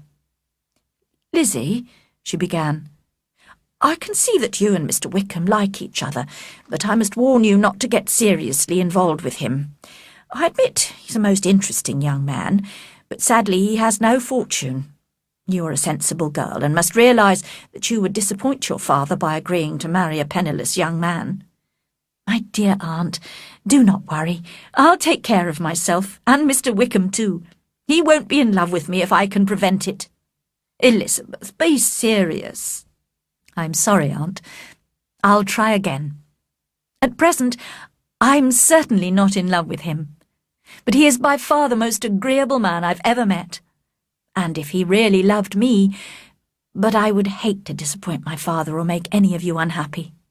I cannot promise what I will do, but I will really try to do what I think is wisest. I hope you are satisfied with that. Her aunt replied that she was, and received Elizabeth's thanks for her kind advice. Several days after this, the Gardiners returned to London, taking Jane with them. The day of Mr. Collins's wedding soon arrived, and Mrs. Bennet had to watch Charlotte Lucas become Mrs. Collins. Before the bride left Longbourn for Hunsford, however, she asked Elizabeth to come and visit her in her new home as soon as possible. Elizabeth could not refuse, although she did not imagine it would be an enjoyable visit. It was arranged that Elizabeth would accompany Sir William Lucas and Maria, one of his other daughters, on their intended visit to Hunsford in March. A week after Jane's departure, Elizabeth received a letter from her sister saying that she had seen Miss Bingley and hoped to continue their friendship. Elizabeth shook her head over this. She was not surprised to hear from Jane a few weeks later that Caroline Bingley had made no further attempts to communicate with her former dear friend. Elizabeth was saddened to read of Jane's disappointment, but felt more cheerful when she told herself that Jane would no longer be deceived, by the sister at least. All expectation from the brother was now absolutely over. As a punishment for him, she seriously hoped he would soon marry Mr. Darcy's sister, who, according to Wickham, would make him quickly regret what he had thrown away. At about this time, Elizabeth also received a letter from Mrs. Gardiner asking about Wickham, and she was able to reply quite honestly that there was no danger of her marrying him. He had transferred his affections to a Miss King, who had recently inherited £10,000. Elizabeth saw exactly what was happening, but her heart had only been slightly touched, and she was able to convince herself that it was quite natural for such an agreeable young man to wish for fortune and independence. January and February passed, and the time for Elizabeth's visit to Mr. and Mrs. Collins approached. She had improved the plan by arranging to spend a night in London at her uncle and aunt's house before continuing the journey into Kent. She was very much looking forward to seeing Jane, who was still staying with the Gardiners. The journey seemed long to Elizabeth, because Sir William and Maria had nothing to say worth hearing. But when the coach arrived at the Gardiner's house at lunchtime, Elizabeth was delighted to see that her sister looked as healthy and lovely as before. In a private conversation with her aunt later, however, Elizabeth discovered that Jane had been suffering from periods of depression, although she always tried bravely to appear cheerful. The afternoon and evening passed only too quickly, and the next day Elizabeth and the other travellers set off again. When the coach arrived in Hunsford, they were all quite excited to see on one side of the road Lady Catherine's great park, which they had heard so much about. At last, on the other side, they came to the rectory, where they were warmly welcomed by Mr. Collins and Charlotte. Elizabeth was more and more pleased she had come when she found herself so affectionately received. She saw instantly that marriage had not changed her cousin's manners. He insisted on greeting them all with formal politeness and long speeches, and showed them round the house, explaining its many good points in exhausting detail. Elizabeth could not help thinking that perhaps he was speaking particularly to her, as if wishing to make her feel what she had lost in refusing him. But although everything seemed neat and comfortable, she was unable to please him with a sigh of regret. In fact, she wondered how Charlotte could look so cheerful with such a companion. But whenever Mr. Collins said anything of which his wife might be ashamed, which was quite often, Charlotte wisely did not appear to be listening. And when Mr. Collins showed them proudly round his garden, in which he himself enjoyed working, Elizabeth admired the serious way in which Charlotte praised gardening as a most healthy exercise, and admitted encouraging her husband to work outdoors as much as possible. Elizabeth had to confess to herself that, surprisingly, Charlotte really appeared to be happy. When Mr. Collins could be forgotten, the house seemed very pleasant and comfortable, and from Charlotte's evident enjoyment of her home, Elizabeth supposed he must often be forgotten. The visitors had only been in the house for a day, when a message came from Lady Catherine, inviting them all to dinner at Rosings Park the next day. Mr. Collins was delighted and congratulated his guests on their good luck. "I confess that I might have expected her ladyship to invite us all to drink tea at Rosings on Sunday," he said, "but to invite the whole party to dinner so soon after your arrival, too. What a generous and considerate lady she is."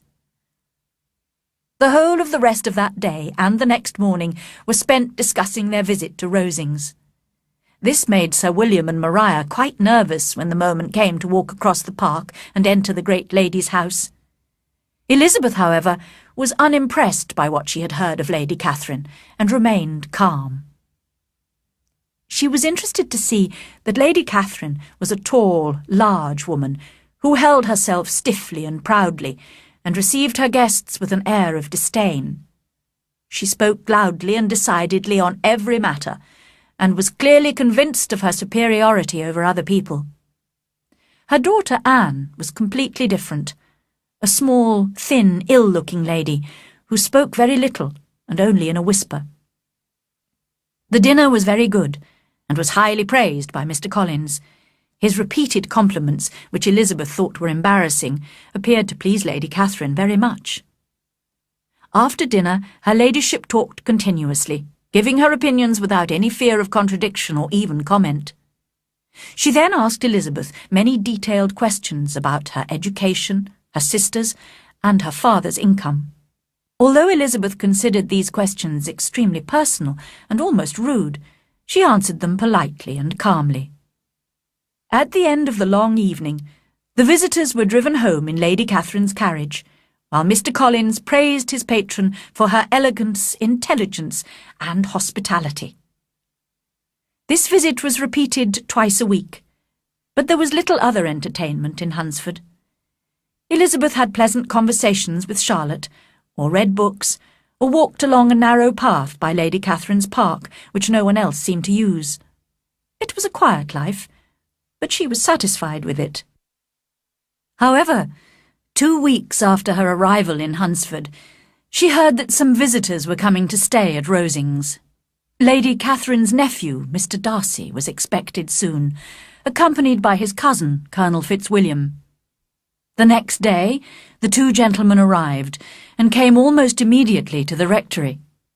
Colonel Fitzwilliam was about 30, not handsome, but very gentlemanly, and he talked pleasantly to the ladies. But Mr. Darcy looked as cold and proud as ever, and after greeting Mrs. Collins, spoke only a few stiffly polite words to Elizabeth. She took the opportunity of asking him if he had by any chance seen Jane in London recently, and thought he looked a little confused when he answered that he had not had that pleasure. Soon after that, the two gentlemen returned to Rosings. Colonel Fitzwilliam's manners were very much admired by the ladies, who felt that he would add considerably to the enjoyment of their evenings at Rosings. But it was not until Easter Day that they received an invitation from Lady Catherine, and when they arrived in her sitting-room, it was clear that she was far more interested in her nephews than in her other guests. Colonel Fitzwilliam, however, seemed really glad to see them, and he came at once to sit beside Elizabeth. They talked so agreeably and amusingly together that Mr. Darcy turned his eyes towards them and looked curiously at them several times. When her ladyship also noticed, she called loudly across the room, "Fitzwilliam, what are you talking about with Miss Bennet?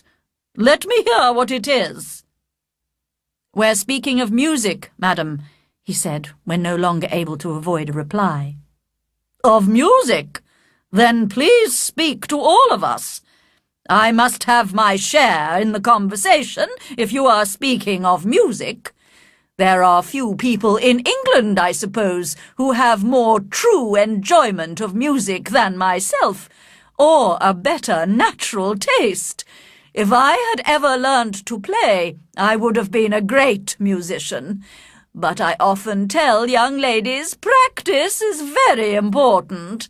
I have told Miss Bennet several times that she will never play really well unless she practices more, and she is very welcome to come to Rosings and practice on the piano in the servants' hall. She won't be in anyone's way there, I can promise her." Mr. Darcy looked a little ashamed of his aunt's insensitive words. Meanwhile, Colonel Fitzwilliam had persuaded Elizabeth to play some music, and she sat down at the piano. But when she had started playing, Mr. Darcy went to stand in front of the piano where he had a good view of her face. At the end of her first piece of music, Elizabeth said, smiling, "You intend to frighten me, Mr. Darcy, by coming to listen to me, but I'm obstinate and won't be frightened." "I don't think you really believe I intend to alarm you, and I've had the pleasure of knowing you long enough to be aware that you occasionally enjoy stating opinions which are not your own." Elizabeth laughed at this picture of herself, and said to Colonel Fitzwilliam, "Your cousin will teach you not to believe a word I say. Indeed, Mr. Darcy, it is very ungenerous of you to mention all my faults, and perhaps rather foolish too, because I may take my revenge, and tell things about you which your relations will be shocked to hear." "I am not afraid of you," said Darcy, smiling. "But let me hear your accusation," cried Colonel Fitzwilliam. "I'd like to hear how he behaves among strangers." "Well, prepare yourself for something very dreadful. The first time I ever saw him was at a ball in Hertfordshire. And at this ball, what do you think he did? He danced only 4 dances. I'm sorry to cause you pain, but that is what happened. He danced only 4 dances, although gentlemen were scarce, and to my certain knowledge, more than one young lady was sitting down waiting for a partner. Mr. Darcy, you must admit it." "I had not, at that time, the honour of knowing anybody at the ball apart from my own group of friends. I should perhaps have asked to be introduced, but I do not like to recommend myself to strangers. I do not find it easy to talk to people I don't know." "You don't want to take the trouble to do it, Darcy, that's why," said Colonel Fitzwilliam. "I cannot play this piano as well as some other women," said Elizabeth, "but I've always assumed it is my own fault, because I don't take the trouble to practice. I know that I am capable of playing as well as anyone." Darcy smiled and said, "You are perfectly right. You have spent your time in a much better way. No one who hears you could imagine any possible improvement. We neither of us perform to strangers." Just then Lady Catherine interrupted them to comment on Elizabeth's playing. "Miss Bennet would play quite well if she had a London teacher. Of course, Anne would have been a delightful performer if her health had allowed her to learn." Elizabeth looked at Darcy to see his reaction to Anne de Bourgh's name. But neither at that moment nor at any other could she observe any sign of love or even interest in his cousin. Lady Catherine continued to give Miss Bennet advice on her playing, but at the request of the gentleman, Elizabeth stayed at the piano for the rest of the evening. Chapter 7. Darcy proposes marriage. Elizabeth was sitting by herself the next morning writing to Jane, while Mrs. Collins and Maria were shopping in the village. She heard the doorbell ring, and knew that meant a visitor had arrived, but she was greatly surprised when Mr. Darcy, and Mr. Darcy only, was shown into the room. He seemed astonished too on finding her alone. "I apologize for disturbing you, Miss Bennet. I understood that all the ladies were at home." "Please don't apologize, Mr. Darcy. I hope Lady Catherine and her daughter are well." "Very well, thank you." He said no more. As he seemed in danger of sinking into total silence, Elizabeth had to think of something to say. She remarked, "How very suddenly you all left Netherfield last November, Mr. Darcy. I hope Mr. Bingley and his sisters were well when you left London?" "Perfectly, thank you." That was all the answer he gave. "I think I have heard that Mr. Bingley has not much idea of ever returning to Netherfield again." "It is probable that he will spend very little of his time there in future. He has many friends elsewhere." Elizabeth did not want to talk any longer about Mr. Bingley, and determined to leave the conversation to Mr. Darcy, she remained silent. He understood, and soon began to speak again. "Mr. Collins appears very fortunate in his choice of a wife." "Yes, indeed. She is one of the few sensible women who would have accepted him, although I'm not sure I consider her marrying Mr. Collins as the wisest thing she ever did. She seems perfectly happy, however, and financially speaking, it's a good marriage." "It must be very agreeable to her to be such a short distance from her own family and friends." "A short distance, you say? It is nearly 80 kilometres." "And what is that? Little more than half a day's journey on a good road. Yes, I call it a very short distance." "I would never have said Mrs. Collins lived near her family," cried Elizabeth. "That shows how much you are attached to Hertfordshire. Anywhere outside the Longbourn area would, I suppose, seem far away to you." As he spoke, he smiled a little. Perhaps he supposed she was thinking of Jane and Netherfield, thought Elizabeth, and she blushed. "Whether the distance seems long or short depends on many circumstances. If the family's income is large enough to pay for frequent journeys, then distance is not a problem. But Mr. and Mrs. Collins will not be able to afford to travel very often, despite their comfortable income. I'm certain my friend does not consider Hunsford near her family." Mr. Darcy moved his chair a little towards her and said, "You cannot have a right to such a very strong local attachment.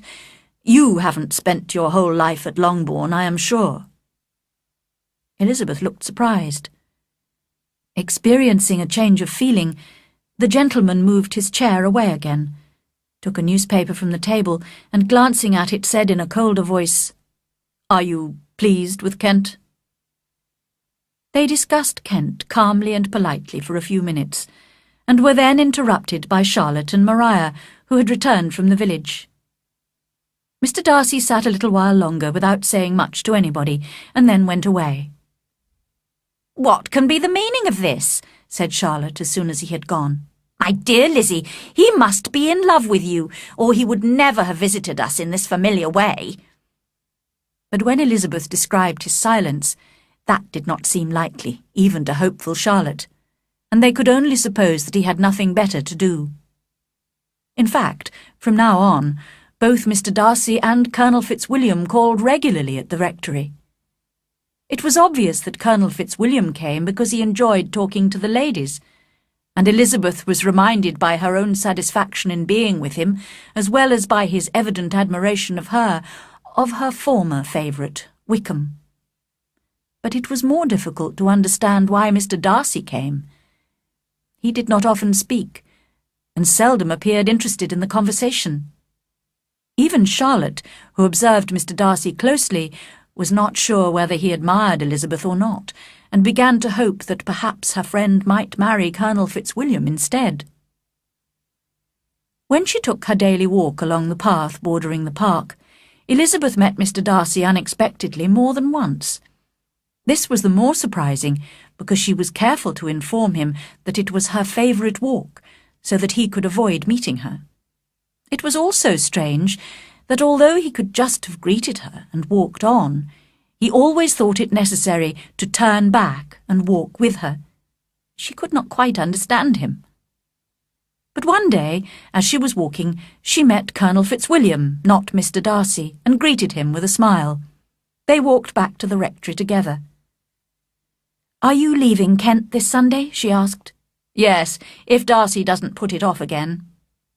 "He is fortunate to be able to arrange things as he likes." "Well, we all want to do that," replied Colonel Fitzwilliam. "But he is used to doing what he likes because he is rich, and many others are poor. I, for example. I'm a younger son, you know, and won't inherit my father's fortune, so I shall never be rich or independent like Darcy." "Now, seriously, you cannot call yourself poor. When have you ever suffered because of lack of money?" "Well, perhaps I haven't really suffered much yet, but there are difficulties. A younger son doesn't have a free choice when marrying. He cannot afford to marry a girl with no fortune." Elizabeth blushed, thinking that he might mean her, and began to talk of something else. She asked him about Darcy's sister, and mentioned that the Bingley sisters liked her very much. "Bingley? Yes, I know them. Their brother is very pleasant. A great friend of Darcy's," answered Colonel Fitzwilliam. "Oh, yes. Mr. Darcy is extremely kind to Mr. Bingley, and takes very good care of him," said Elizabeth dryly. "Yes, I believe Darcy does take care of Bingley.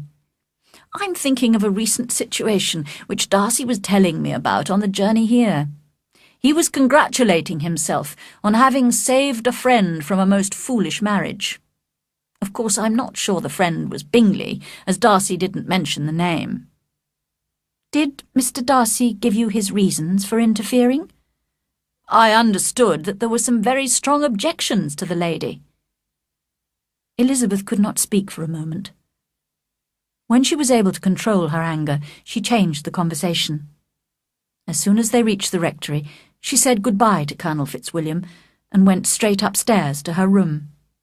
At last she could think without interruption about what he had told her. Bingley must have been the friend to whom Darcy was referring. She had always assumed that Darcy was involved in the plan to separate Jane and Bingley, but now it appeared that he, not Miss Bingley, was the main cause of all that Jane had suffered and still continued to suffer. The very strong objections to the lady probably consisted of having one uncle who was a country lawyer and another who was in business in London. There could be no possible objections to Jane herself, as she was intelligent, beautiful, and charming. Nor could anyone object to Mr. Bennet as a father-in-law. When Elizabeth thought of her mother, she felt a little less confident. She was still convinced, however, that Mr. Darcy was interested in high-born connections rather than character or common sense. It was this, the worst kind of pride, which had destroyed for a while every hope of happiness for the most affectionate, generous heart in the world. Thinking about all this made Elizabeth so upset and unhappy that she soon had a headache. It grew so much worse in the evening, and she was so unwilling to see Mr. Darcy that she decided not to go to Rosings that evening with Mr. and Mrs. Collins. Instead, she stayed in the rectory sitting-room, rereading Jane's recent letters from London. She was saddened to discover that although Jane never complained or referred to the past, in almost every line there was a lack of cheerfulness which Elizabeth had not noticed the first time, and which now made her rather anxious. She was relieved to think that Darcy would be leaving Rosings in 2 days' time, and she herself would be with Jane in less than 2 weeks. Colonel Fitzwilliam would also be leaving with Darcy, but he had made it clear that he had no intention of proposing to her, so she did not intend to be unhappy about him. Just then she heard the doorbell, and wondered if it might be Colonel Fitzwilliam come to inquire about her health. But to her astonishment, she saw Mr. Darcy walk into the room. In a hurried manner, he began to ask how she was feeling. She answered him with cold politeness. He sat down for a few moments, and then, getting up, walked about the room. Elizabeth was surprised, but said nothing. After a silence of several minutes, he came towards her, with none of his usual calmness, and said, "In vain have I struggled. It is no good. I cannot conquer my feelings.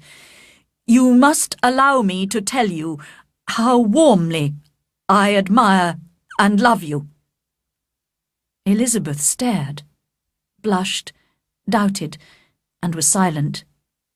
He considered this sufficient encouragement, and confessed all that he felt and had felt for a long time for her.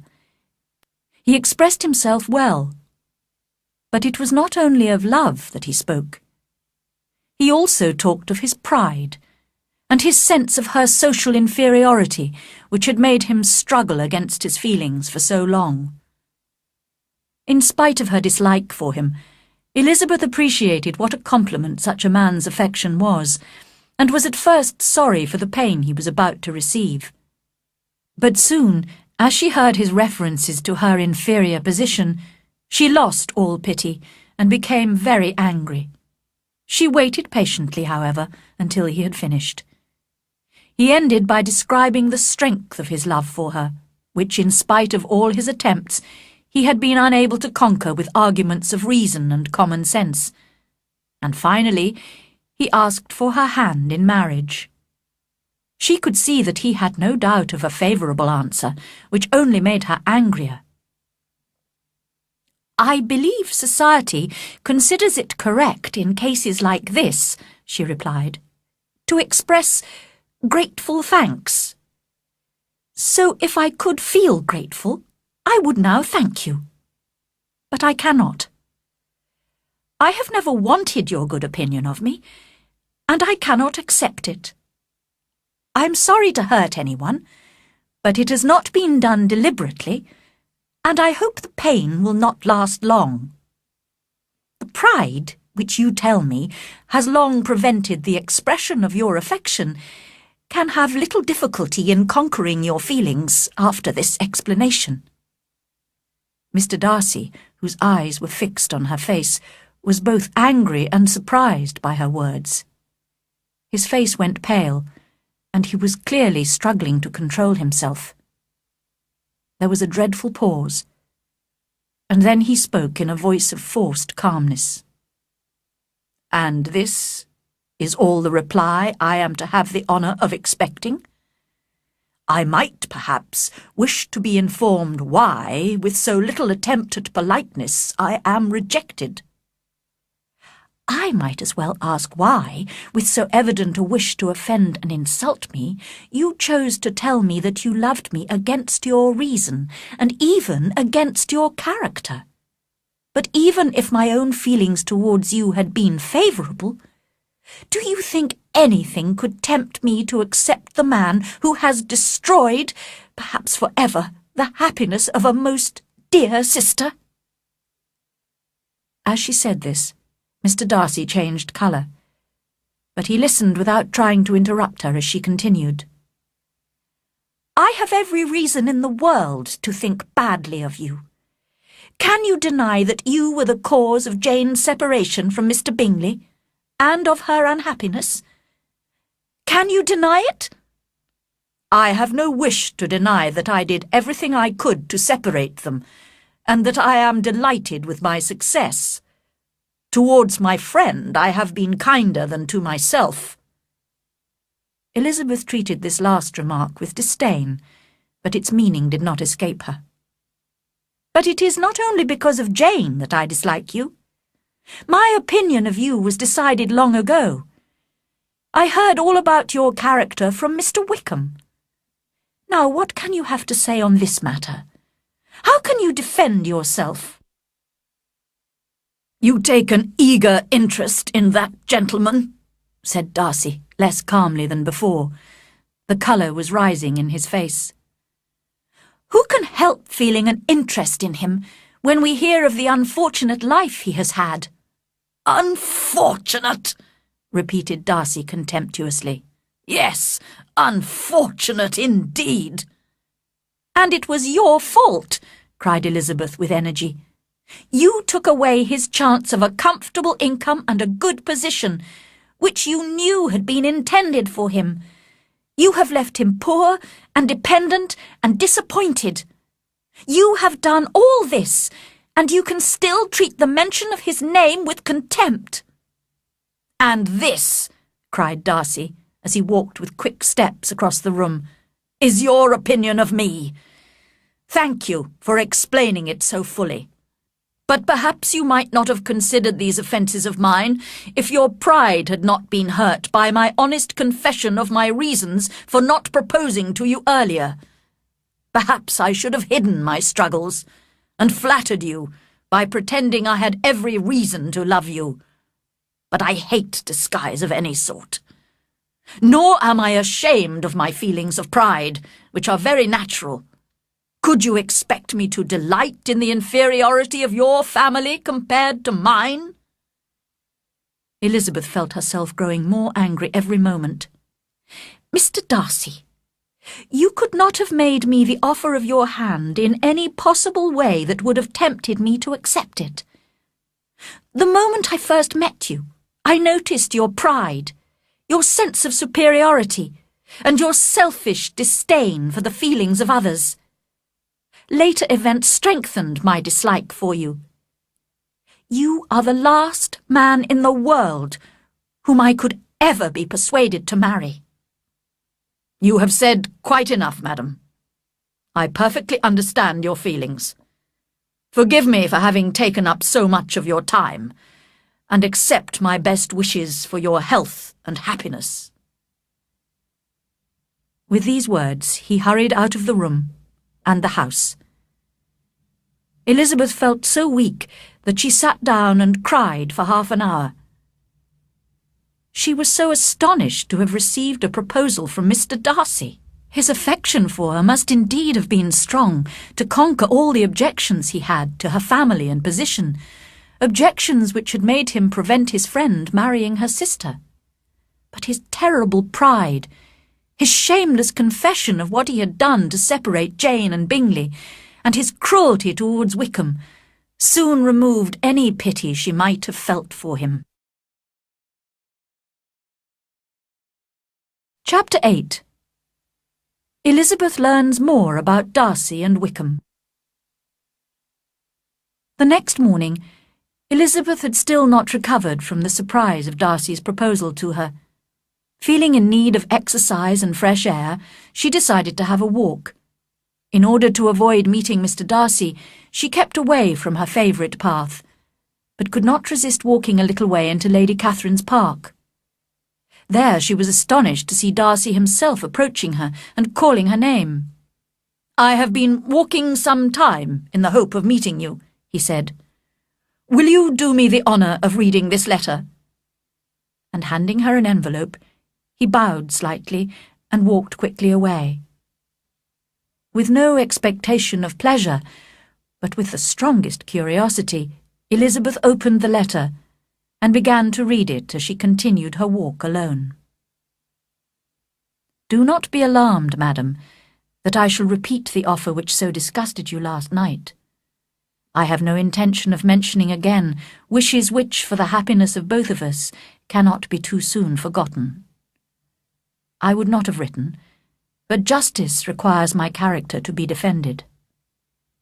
You accused me last night of two very different offences. The first was that I had separated Mr. Bingley from your sister, in spite of their mutual affection, and the second was that I had destroyed Mr. Wickham's chance of future wealth and happiness, in spite of my father's honourable promises to him. I hope that you will no longer blame me for either of these offences when you have read the explanation which follows. If I am forced to describe feelings which offend you, I can only say I am sorry. I had not been long in Hertfordshire before I noticed that Bingley preferred your elder sister Jane to any other young woman, but I had often seen him in love before, and it wasn't until the Netherfield ball that I realised how serious his attachment was. I was careful to observe your sister closely, and as her manners and appearance were as pleasant and cheerful as ever, I remained convinced that she did not feel strongly about him. I was perhaps deceived by her calmness, and in that case your anger has not been unreasonable, but I sincerely believed that her heart had not been touched. I objected to Bingley's possible marriage to her, not only for those reasons of social inferiority that I mentioned to you last night, but also for reasons which in my case I had tried to forget, but which I must state now.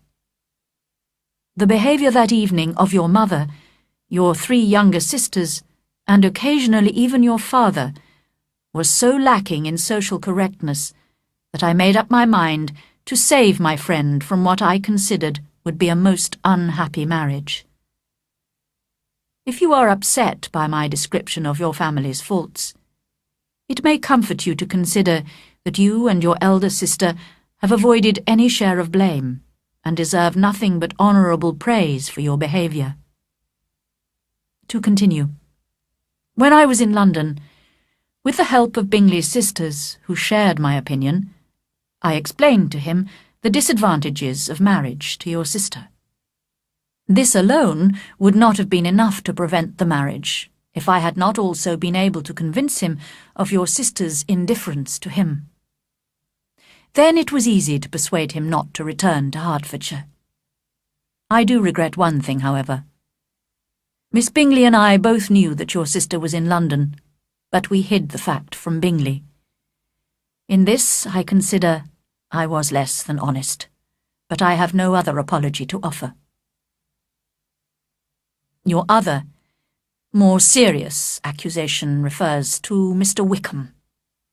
Here again I may cause you pain, only you can tell how much. In order to show you his real character, I must explain the whole of his connection with my family. His late father worked for mine for many years, helping to look after the Pemberley farms. His son, George Wickham, received much kindness from my father, who paid for him to go to school and to university. My father hoped the young man would enter the church. If he became a priest, I was to give him the post of rector in a village near Pemberley when it became vacant. But even before my father died, I had discovered Wickham's weakness of character and lack of morals.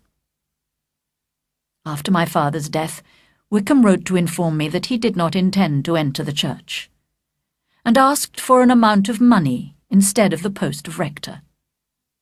I knew that with his character faults he ought not to become a priest, and I therefore agreed at once. The business was soon arranged. He resigned all claim to the church post and accepted £3,000 instead. I hoped that I would not see him or hear from him again. But 3 years later, he wrote again, this time to ask for the rector's post, informing me that his money had all gone and his situation was desperate. You will hardly blame me for refusing. Since then, he has doubtless been violent in accusing me of injustice to all who will listen to him. There is one more circumstance which I would like to forget myself, but which I must now mention. I rely on your keeping this confidential. A year ago, I sent my sister, who is 10 years younger than I am, on holiday to Ramsgate in Kent, in the care of a female companion. Unfortunately, there was an understanding between this woman and Mr. Wickham, who also went to Ramsgate. With her help and encouragement, he spent a great deal of time with Georgiana, and flattered her so much that she believed she was in love, and agreed to elope with him. She was only 15 at the time, and I am glad to say that she confessed everything to me immediately when I arrived unexpectedly in Ramsgate just before their planned elopement. Naturally, I dismissed the companion, and wrote to Wickham, who left the place at once. He was doubtless most interested in my sister's fortune, which is £30,000, but I cannot help supposing that he was also eager to revenge himself on me. I hope you will now clear me of all blame in this matter. If, madam, you doubt the truthfulness of my description of these circumstances, I suggest you speak to Colonel Fitzwilliam. As my cousin and close friend, he knows every detail of these events, and will be happy to support what I say. I will only add, may God be with you. Fitzwilliam Darcy. Elizabeth experienced a variety of emotions as she read the letter. She was astonished to discover that Darcy was capable of any sort of apology. It was with a strong prejudice against anything he might say that she began reading his explanation of what had happened at Netherfield, and at first she was too angry with him to treat him with justice. But when she went on to read his description of his relationship with Wickham, she hesitated. It was so very different from Wickham's story, which she would have preferred to believe. But after a few moments' thought, she realized that Darcy's statement was much more likely to be true. She began to remember several things about Wickham which now appeared strange to her. On the first evening she had met him, he had told the whole story about his lost fortune and the Darcy family to her, a total stranger. Then he had boasted of having no fear of Darcy, but had avoided the Netherfield ball the very next week. In addition, he had waited until the Bingleys and Darcy had left Netherfield before making his accusations public. She reminded herself that no one in Hertfordshire knew anything about Wickham's past, so it was quite possible that he lacked morals, as Darcy said. She had to admit that Darcy himself, though horribly proud, had always shown himself to be a gentleman. Finally, Darcy would certainly not have dared to refer her to Colonel Fitzwilliam if he were not certain that his cousin could prove these statements. She became absolutely ashamed of herself. "How badly I have behaved!" she cried. "How prejudiced I have been! I, who have always been so proud of my ability to judge people. That pride has led me blindly into making a stupid mistake. Flattered by Wickham's interest and offended by Darcy's coolness, I have misjudged both of them. Till this moment, I never knew myself." She reread what Darcy had to say about Jane, and this time was forced to admit that Jane had displayed few outward signs of her feelings for Bingley. Charlotte had even commented on it. Then, when Elizabeth looked again at Darcy's comments on her family's behaviour, her sense of shame was very great, and she could not deny the justice of his words. Feeling more miserable than she had ever felt before, she slowly returned to the rectory, where she had difficulty in maintaining a cheerful appearance. Mr. Darcy and Colonel Fitzwilliam left Rosings the next day, and were sadly missed by their aunt, who now had so little entertainment that she invited the Collinses and their visitors several times that week. As Elizabeth only had a few days left before the end of her visit, she thought it fortunate that most of her time was occupied. When she had a moment to herself, it was a great relief to walk outside in the garden or the park, alone with her thoughts. She soon knew Mr. Darcy's letter by heart. Although she was still angry with him for the proud, overconfident way in which he had proposed, her anger turned against herself when she considered how unjustly she had criticised and accused him. She respected his character, and felt pity for his disappointment, but did not for a moment regret her refusal, or have the slightest desire to see him ever again. She was saddened when she thought of her family. Her father enjoyed laughing at Kitty's and Lydia's foolishness so much that he never attempted to control his two youngest daughters, and her mother, whose own behaviour was far from correct, was completely unaware that anything was wrong. And poor Jane! It now appeared that Bingley's affection had been sincere, and Jane's disappointment had been indirectly caused by the behaviour of her own near relations. On Saturday morning, Elizabeth said good-bye to her friend Charlotte, feeling sorry to leave her with such a husband. But Charlotte, although regretting the departure of her visitors, appeared quite content with her domestic arrangements. Mr. Collins took care to say to Elizabeth before she left, "I do hope, my dear Miss Elizabeth, that you will be as happy in marriage as I am. My dear Charlotte and I have one mind and one way of thinking. We seem to be made for each other."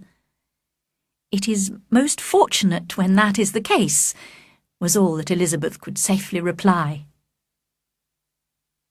By midday she had arrived in London, where she had arranged to stay a few days at her aunt's house. There was, however, no opportunity to discuss Mr. Darcy's letter with Jane until they both reached Longbourn again at the end of the week. It was pleasant to be at home again, but Elizabeth was very conscious of her younger sister's silliness. They were full of the sad news they had just heard, that the regiment was leaving Meryton in 2 weeks' time and would be staying for the summer in Brighton, a holiday town on the south coast.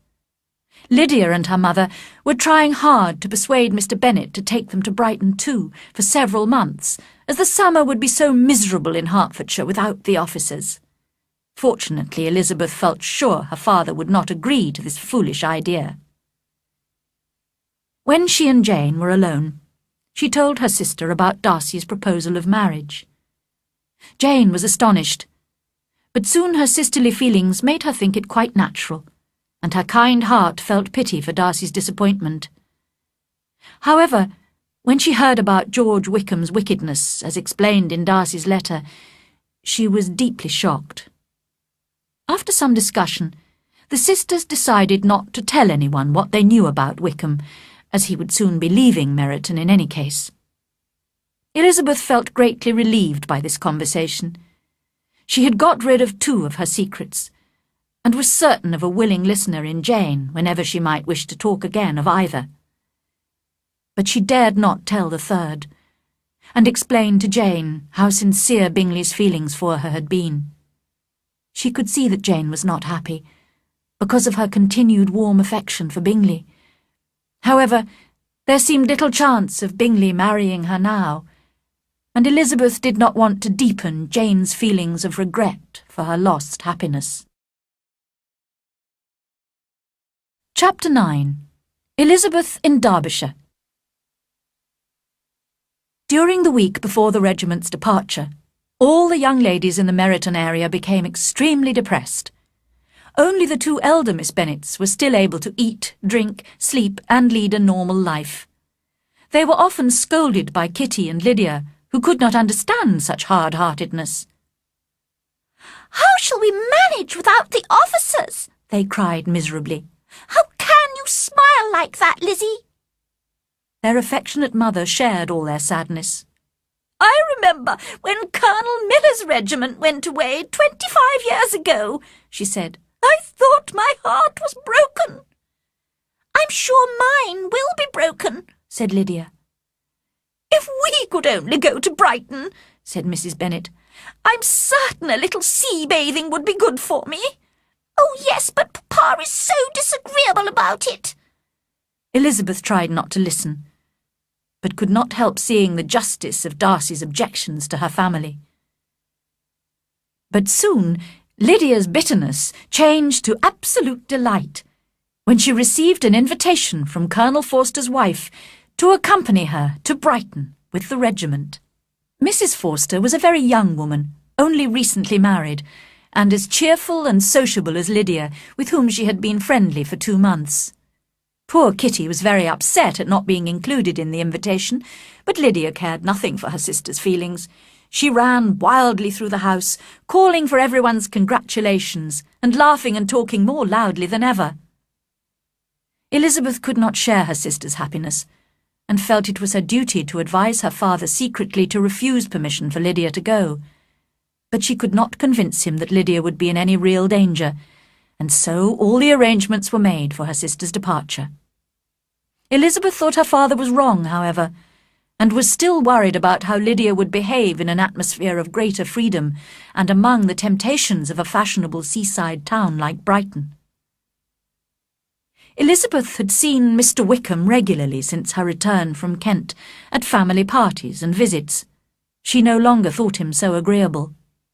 As the rich Miss King had left Meryton to stay with her uncle, Mr. Wickham appeared eager to transfer his affections back to Elizabeth.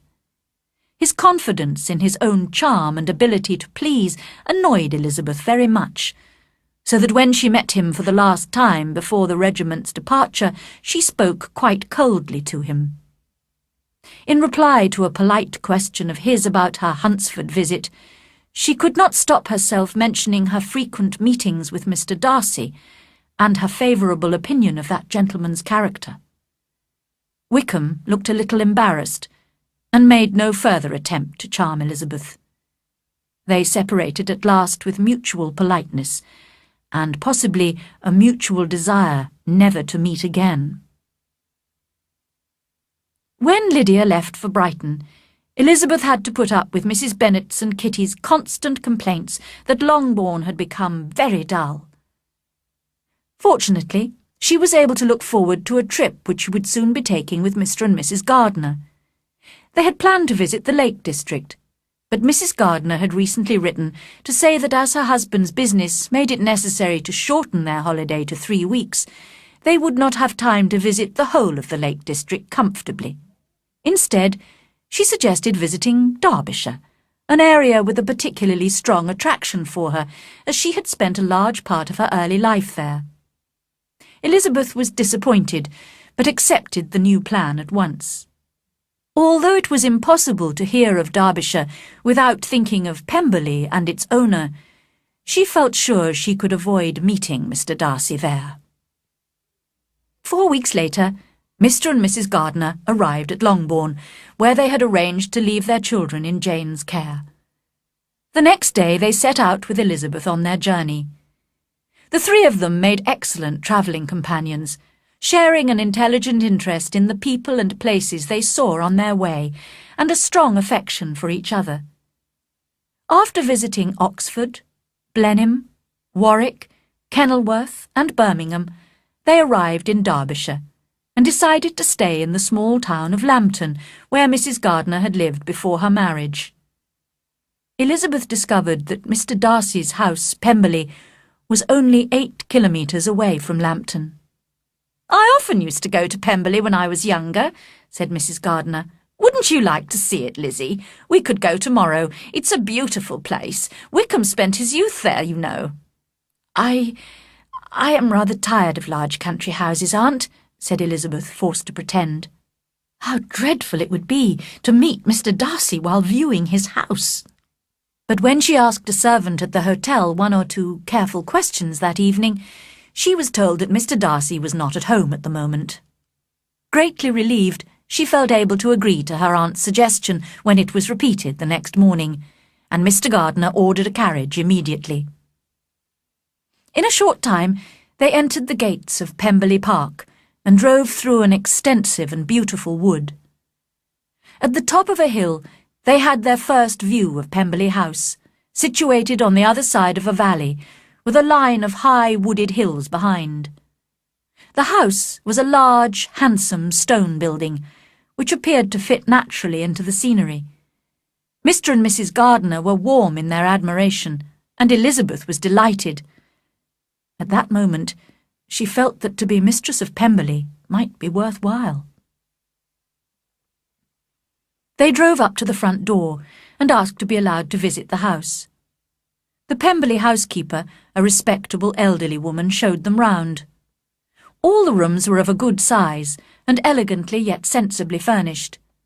From every window there was an attractive view. Elizabeth began to admire the owner's taste in everything she saw. And I might have been mistress of this place, she thought. Instead of viewing these rooms as a stranger, I might be welcoming my uncle and aunt as visitors. But no, she suddenly remembered, that could never be. I wouldn't have been able to invite my uncle and aunt, or any other of my vulgar family connections. This was a lucky thought, which saved her from something like regret. She longed to inquire of the housekeeper whether her master were really absent, but luckily her uncle asked the question instead. It was quite alarming to hear that Mr. Darcy was expected to arrive the next day with a large group of friends. How glad Elizabeth was that their own journey had not been delayed a day. Mr. and Mrs. Gardiner were enjoying their conversation with the housekeeper, who seemed content to talk about her master.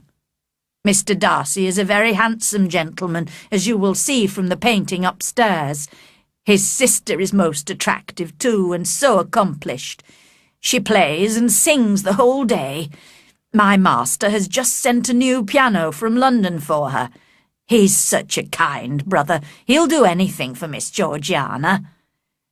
"Does Mr. Darcy spend much time at Pemberley?" asked Mr. Gardiner. "Not as much as I'd like, sir. If your master married, he might spend more time here. Yes, sir, but I don't know when that'll be. I don't know who is good enough for him. Mr. and Mrs. Gardiner smiled, and Elizabeth listened with increasing astonishment as the housekeeper continued. It's no more than the truth. Everybody who knows him says the same. He's never spoken a cross word to me, and I've known him since he was a baby. Some people call him proud, but I've never seen any of that. He's the best master that ever lived. Elizabeth almost stared at her. Can this be Mr. Darcy? She wondered. This was the most extraordinary praise for the man she had always thought so disagreeable and proud, especially with people he considered inferior to himself. She longed to hear more, but now the housekeeper was leading them upstairs. Soon Elizabeth found herself in front of the painting of Mr. Darcy. He was smiling at her, just as she remembered him smiling sometimes when he looked at her. She looked at the picture silently for several minutes before going downstairs with the others. At that moment, Elizabeth certainly felt more warmly towards Mr. Darcy than at any time since their first meeting. She was beginning to realise that she had underestimated his character. His housekeeper's opinion of him was totally favourable, and what praise is more valuable than the praise of an intelligent servant? As she stood in front of his picture, she gratefully remembered the warmth of his feelings for her, and began to forget the way in which he had expressed them. As they had now seen all the rooms which were open to the public, the housekeeper called the gardener, who was going to show them the park and gardens. They were just walking away from the house when Elizabeth turned to have one last look, and saw the owner of Pemberley come suddenly forward from behind the house. They were within 20 metres of each other, and Elizabeth could not avoid his seeing her. Their eyes instantly met, and they both blushed. He appeared very surprised, but recovering quickly, approached and spoke to Elizabeth, if not calmly, at least with perfect politeness. Astonished and confused, she received his greetings with embarrassment. Soon he could find no more to say, and left her to return to the house. Mr. and Mrs. Gardiner, who had been watching from a distance, expressed their admiration of his appearance, but Elizabeth could only think of her feelings. How unfortunate that she had come! She blushed again. It might seem as if she had planned this meeting with him, and his behaviour was so different. Never before had she heard him speak so politely and so gently. What could it mean? Her head full of these thoughts, she joined her uncle and aunt in their walk through the gardens. They were walking slowly beside an attractive stream when they noticed Mr. Darcy coming towards them. This time Elizabeth was able to control herself better, and she returned his greetings politely. She hid a smile when he asked her to do him the honour of introducing him to her friends, as she felt sure he was not expecting the well-mannered Gardiners to be some of her low-born relations. He certainly seemed surprised when she introduced her uncle and aunt, but took care to talk for some time to Mr. Gardiner with every appearance of interest. Elizabeth was delighted that these relations at least could not be criticised for their poor behaviour or lack of intelligence. On their way back to the house, Mr. Darcy walked beside Elizabeth. There was a short silence before she spoke. "Your housekeeper informed us you would not arrive until tomorrow, so I had not expected to find you here." "It is true. I came early on business. The rest of the party will be here tomorrow.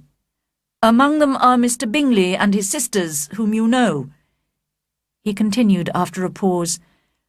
"And there is one other person who particularly wishes to meet you. Will you allow me, or do I ask too much, to introduce my sister to you?" Surprised, but flattered by this great compliment, Elizabeth gave her permission. When they arrived at the house, Mr. Darcy offered them some refreshment, but they politely refused. Mr. Darcy helped the ladies into the carriage, and as it drove away from Pemberley, Elizabeth watched him walking slowly back towards the house.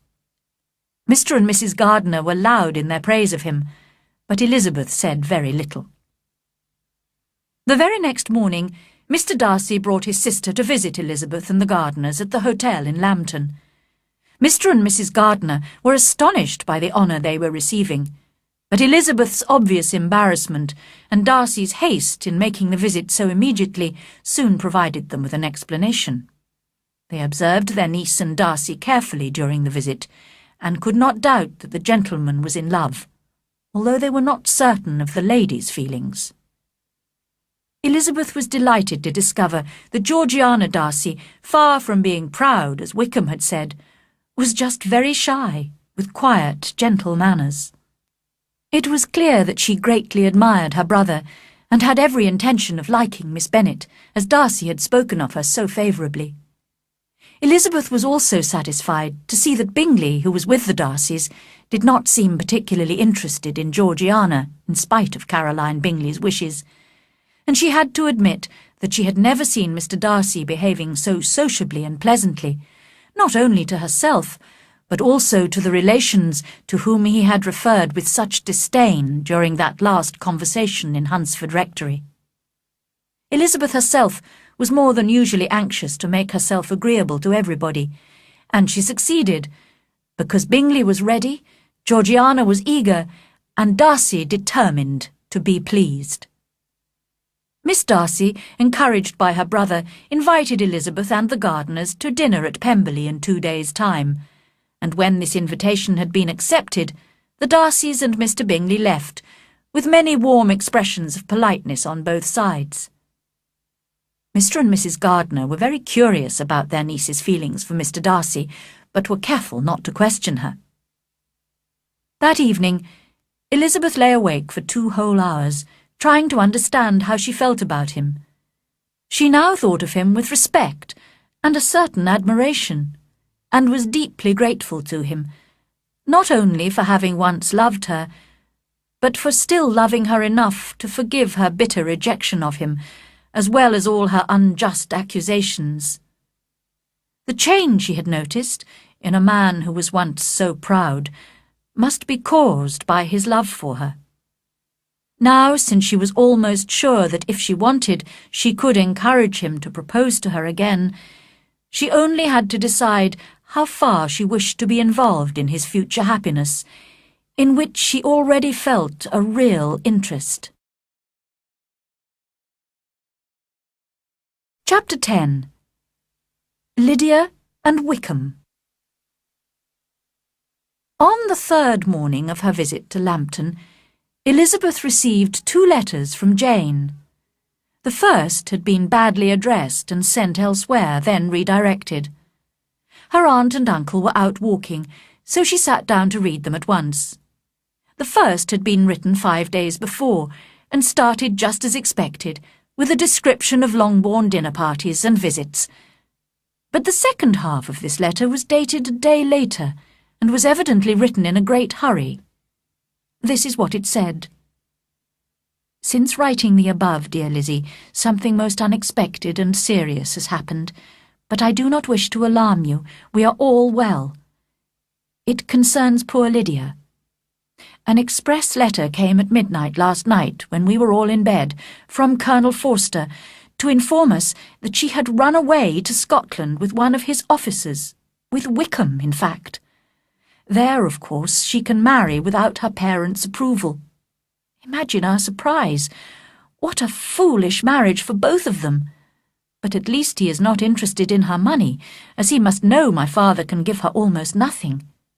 Kitty admits that she knew about Lydia's attachment to Wickham from Lydia's letters. Our poor mother is very upset.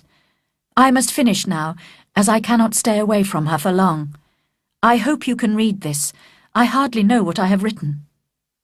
Without allowing herself time to think, Elizabeth opened the second letter, dated a day later, and read impatiently, "My dearest sister, I am so confused I cannot write properly. I have bad news for you. Foolish though a marriage between Mr. Wickham and our poor Lydia might be, we are now only too anxious to hear that it has taken place. There is reason to fear they have not gone to Scotland. Colonel Forster arrived here yesterday. He tells us that one of the officers, a close friend of Wickham, believes that Wickham never intended to go to Scotland or to marry Lydia at all. The Colonel followed the couple as far as London, but they have not been seen leaving the capital.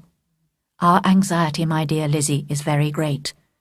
My father and mother believe the worst, and the Colonel fears Wickham is not a man to be trusted. But I cannot believe him to be so wicked. And is Lydia so completely lacking in morals that she could live with a man without being married? Impossible. Now my poor mother is really ill. My father is angry, for perhaps the first time in his life, and Kitty is being scolded for keeping the attachment a secret. While I am glad, dearest Lizzie, that you have been spared some of the confusion and worry we have been experiencing, I cannot help begging you all to come home as soon as possible. My father is going to London with the Colonel to try to find Lydia. I think he is too upset to achieve results in the best and safest way, and my uncle's advice and help would be everything in the world. I rely on his goodness. Oh, where is my uncle? Cried Elizabeth, running to the door. But just as she reached it, Mr. Darcy came in. Her pale face and strange manner prevented him from speaking, and she, who could think of nothing except Lydia, said hurriedly, "Excuse me, but I must leave you. I must find Mr. Gardiner immediately. There is not a moment to lose." "Good God! What is the matter?" he cried. Then added, "Let me, or let the servant, go to find Mr. and Mrs. Gardiner. You are not well enough. You cannot go yourself." Elizabeth hesitated, but her legs were trembling and she realized he was right.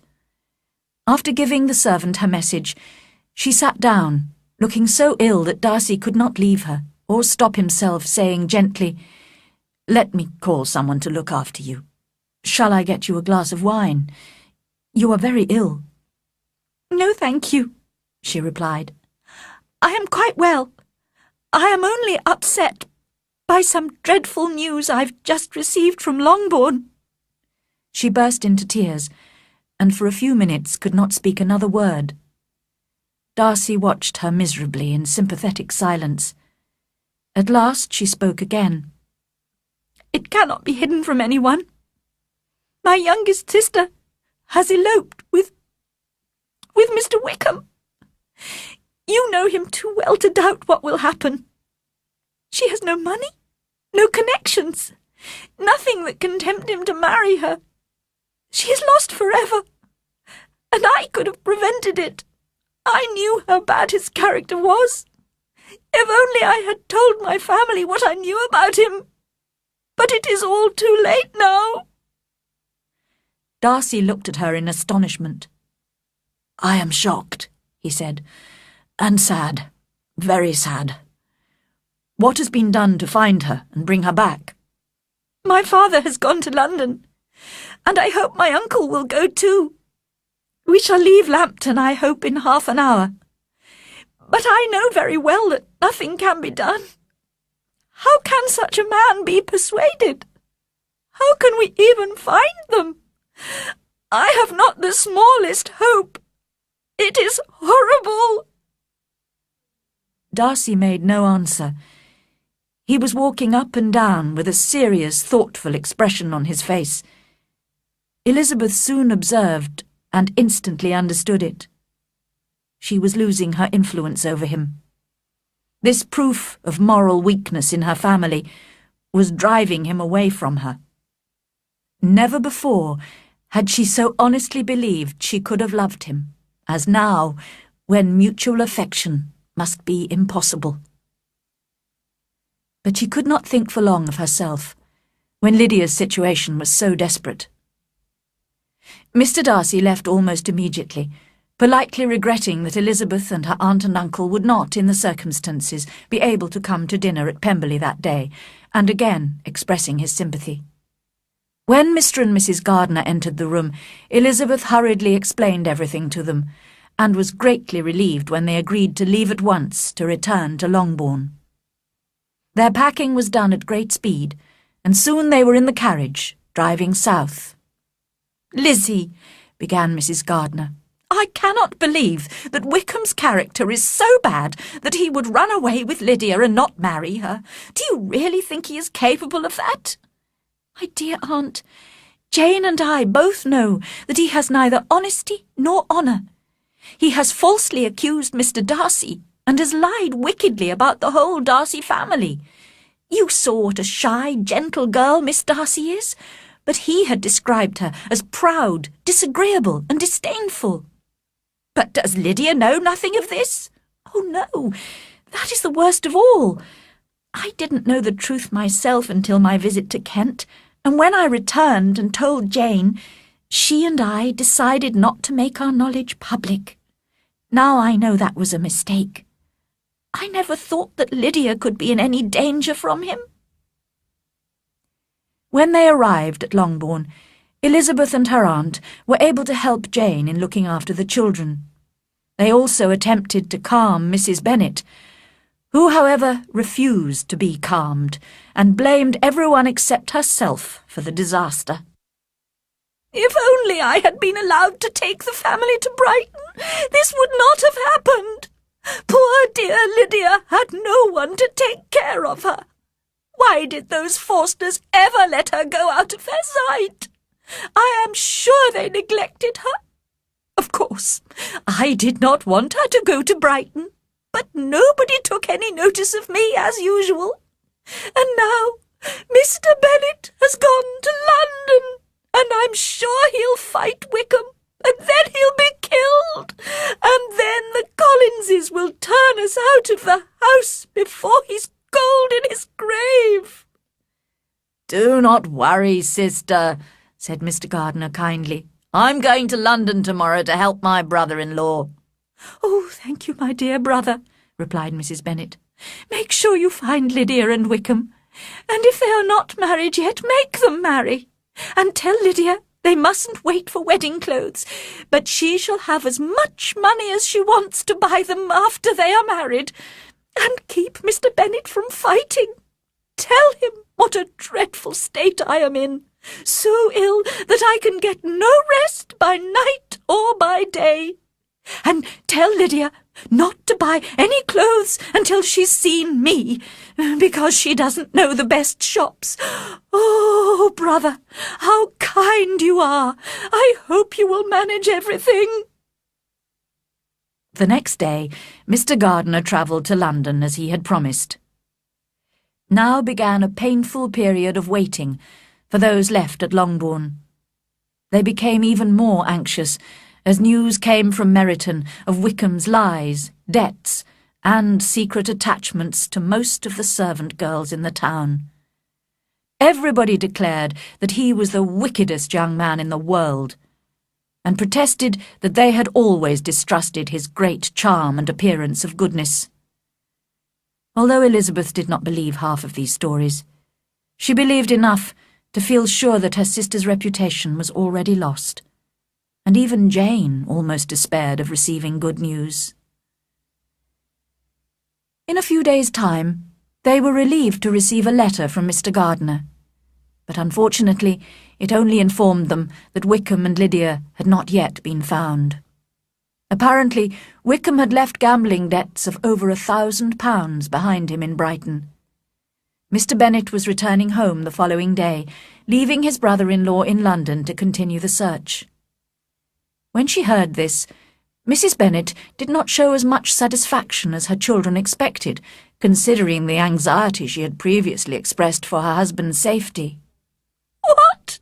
Is he coming home without poor Lydia?" she cried. "And who will fight Wickham and make him marry her?" Mrs. Gardiner took the opportunity of Mr. Bennet's return to go back to London herself with her children.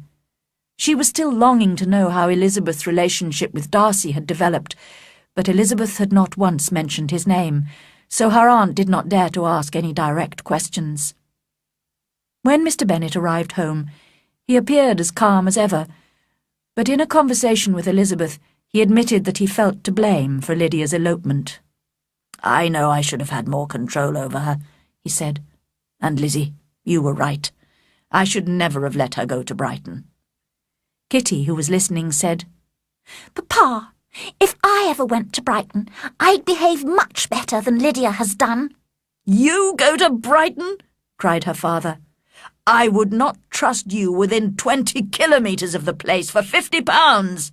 No, Kitty, I have at last learned to be cautious, and you will feel the effects of it. No officer may ever enter the house again, or even pass through the village, and balls will be absolutely forbidden unless you dance only with your sisters." Kitty, taking these threats seriously, began to cry.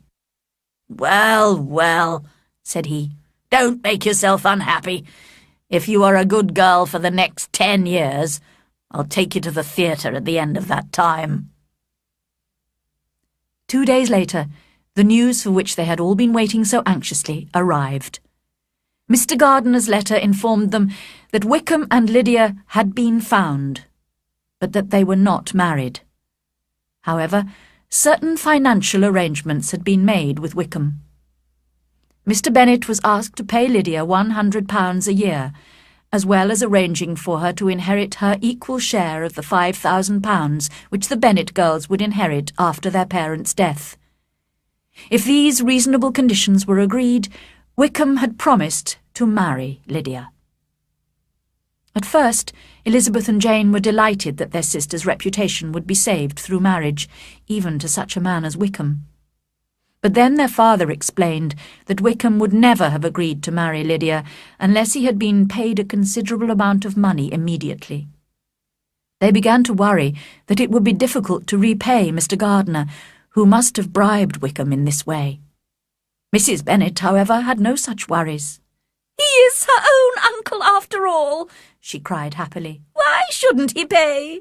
My dear, dear Lydia, married at 16. How I long to see her, and dear Wickham too. But the wedding clothes! I'll write to my sister-in-law about them at once. I'm so happy. In a short time I'll have a daughter married. Oh, Mrs. Wickham, how well it sounds!" Now that Lydia was going to be married, Elizabeth greatly regretted telling Darcy of her fears for her sister. But even if Lydia had been married in the most honourable way, it was extremely unlikely that Mr. Darcy would wish to connect himself with a family in which there was a close relationship with Wickham, the man he most justly disliked. She could not expect him to go on caring for her, as she felt certain he had done when they met in Derbyshire. But now that she was sure he could not love her, she was convinced they could have been happy together. He seemed to be exactly the man who would have suited her. They could have usefully influenced each other. His mind might have been softened, and his manners improved by her sociability, and she might have learnt from his greater judgment and knowledge of the world. But no such relationship could now teach an admiring world what happiness in marriage was really like. Instead, Wickham would marry Lydia, with little chance of happiness for either of them. Mr. and Mrs. Gardiner had arranged for Lydia to be married quietly in London from their house. At first, Mr. Bennet had refused to allow his youngest daughter ever to enter his house again, but eventually Jane and Elizabeth persuaded him to receive Lydia and her husband after the wedding. It would only be a short visit, as almost immediately she and Wickham would be moving north to Newcastle, where he had accepted a new army post. When the carriage containing the young couple arrived at Longbourn House, the two elder Bennet sisters were shocked to see how unashamed Lydia was. She entered the house laughing and joking, and asked all her sisters to congratulate her. Wickham was no more embarrassed than she was, and spoke to everyone in his usual flattering, agreeable manner. They seemed to have no idea of the anxiety they had caused by their shameless and wicked behaviour. Elizabeth was quite disgusted by their relaxed, confident appearance, and determined not to show any interest when Lydia insisted on describing every detail of her wedding day. She could not help reacting with astonishment, however, when Lydia let slip the name of Mr. Darcy. He had apparently been present at the ceremony. Why would Mr. Darcy, Elizabeth wondered, attend the wedding of two people he must hold in the greatest contempt? She could not discover the reason from Lydia, who suddenly remembered it was supposed to be a secret, and she could not rest without knowing the truth. So she hurriedly sent a note to her aunt in London, asking urgently for an explanation. Chapter 11. Bingley returns to Netherfield. Elizabeth had the satisfaction of receiving a reply from her aunt in the shortest time possible. She sat down eagerly to read it. My dear niece, I must confess I am astonished by your request for information about Mr. Darcy's share in arranging Lydia's marriage. I assumed that you would know all about it. Your uncle is as surprised as I am. But if you are really innocent and ignorant, I must tell you all the details. On the day I returned to London from Longbourn, your uncle had a most unexpected visitor. Mr. Darcy came to tell us he had discovered where your sister and Wickham were staying.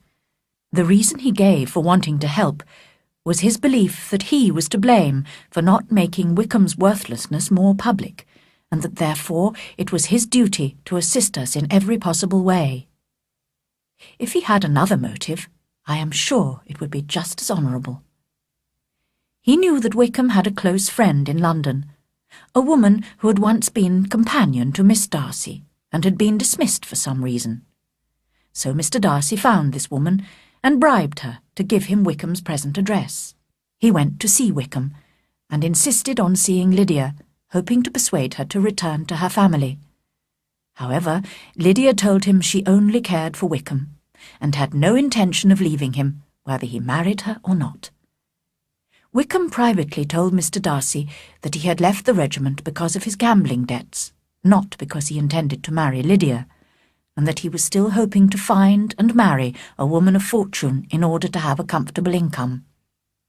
It was clearly necessary to persuade him to marry Lydia as soon as possible, and Mr. Darcy had several meetings with Wickham to arrange financial matters with him.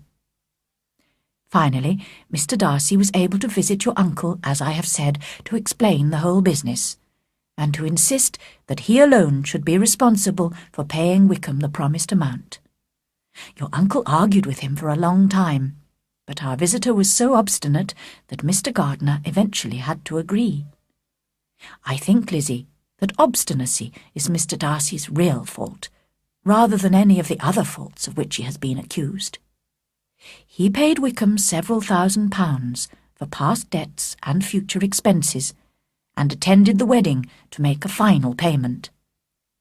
And in spite of Mr. Darcy's declared motives, my dear Lizzie, you may be sure that your uncle would never have given in if we had not assumed that Mr. Darcy had another interest in the matter. Will you be very angry with me, my dear Lizzie, if I take this opportunity of saying how much I like him? His behaviour to us has always been as agreeable as when we were in Derbyshire. I think that if he marries the right woman, his wife may teach him to become more sociable. Please forgive me if I have assumed too much, or at least do not punish me by not inviting me to Pemberley. I shall never be happy until I have been all the way round the park. But I must go to my children now. Yours very sincerely, M. Gardiner. Elizabeth read this letter with a mixture of pleasure and pain. Mr. Darcy had thought so little of his pride that he had spent considerable time, effort, and money on two people for whom he must feel the greatest disdain. He had even had to bargain with Wickham. She could not believe he had done all this for her, a woman who had already rejected him.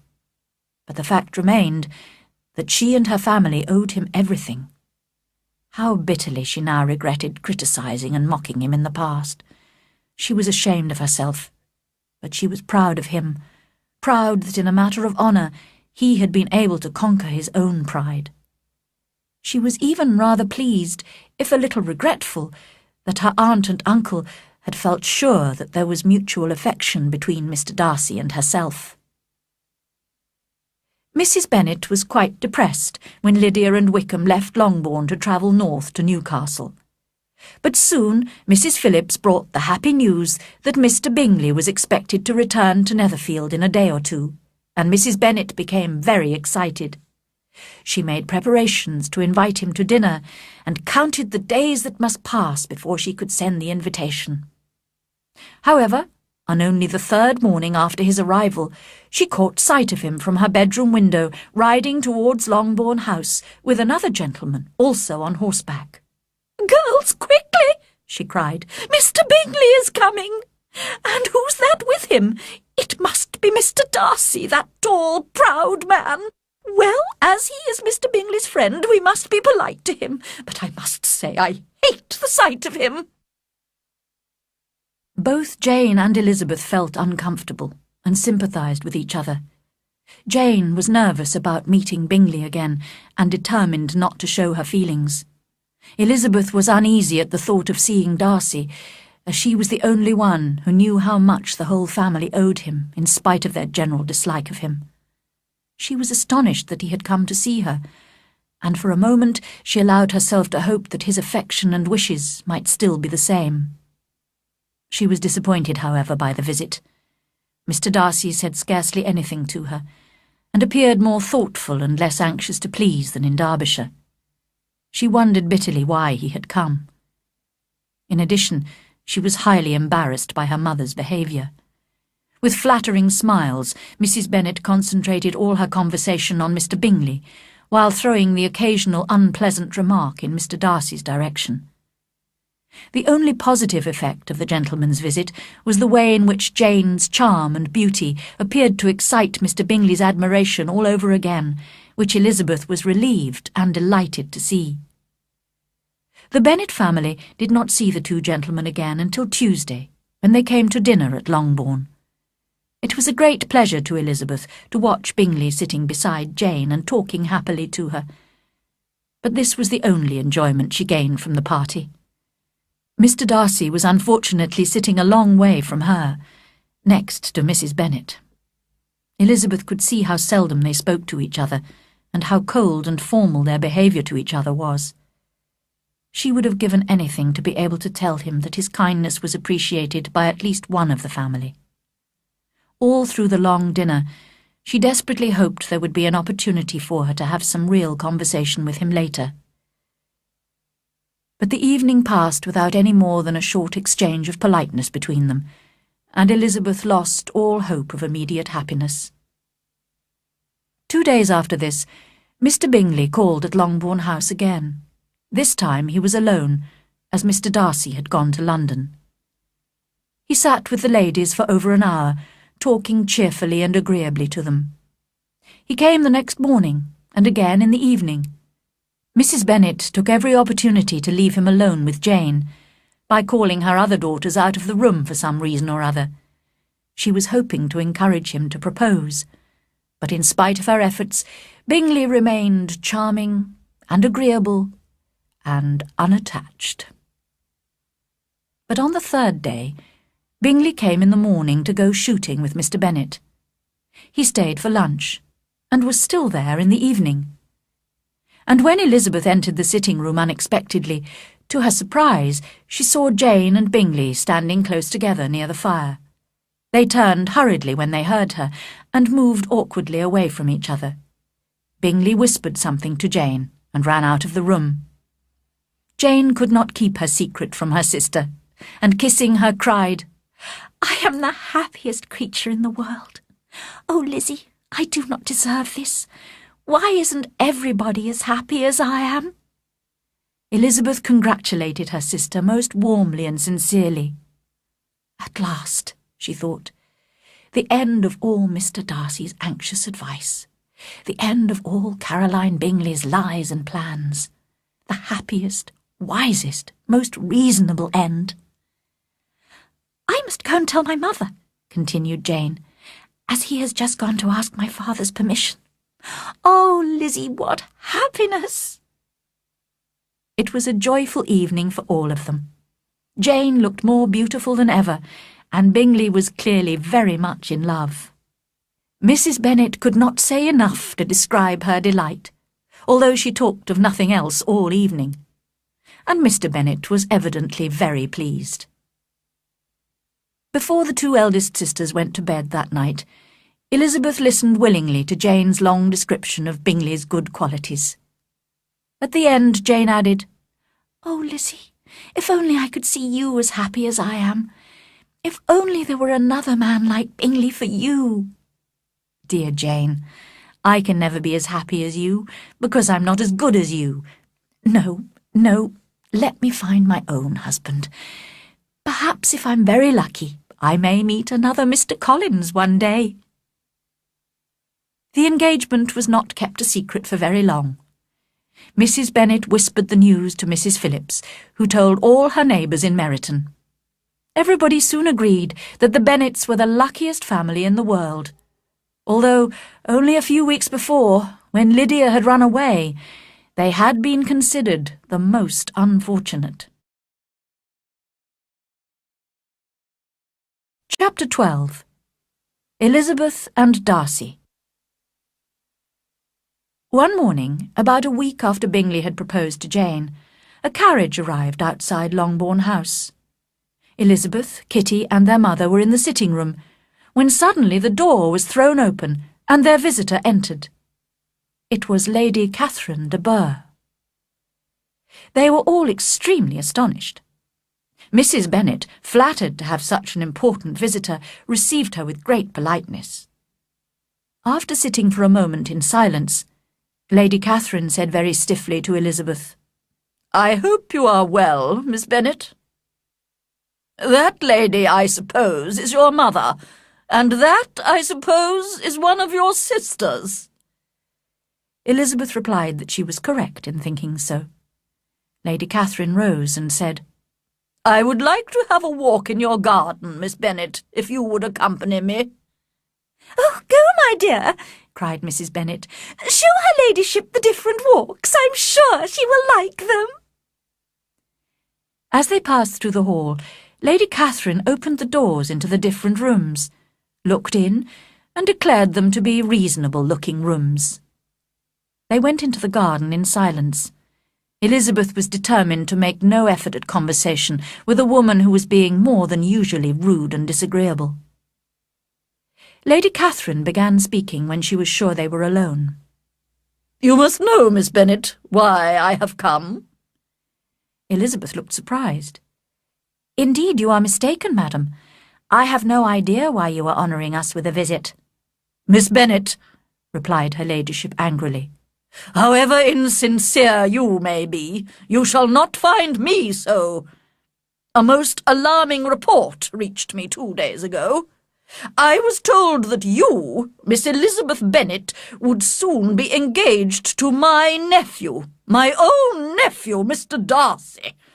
Although I knew it must be a shameful lie, and I would not offend him by supposing it to be possible, I decided at once to come here to let you know my feelings."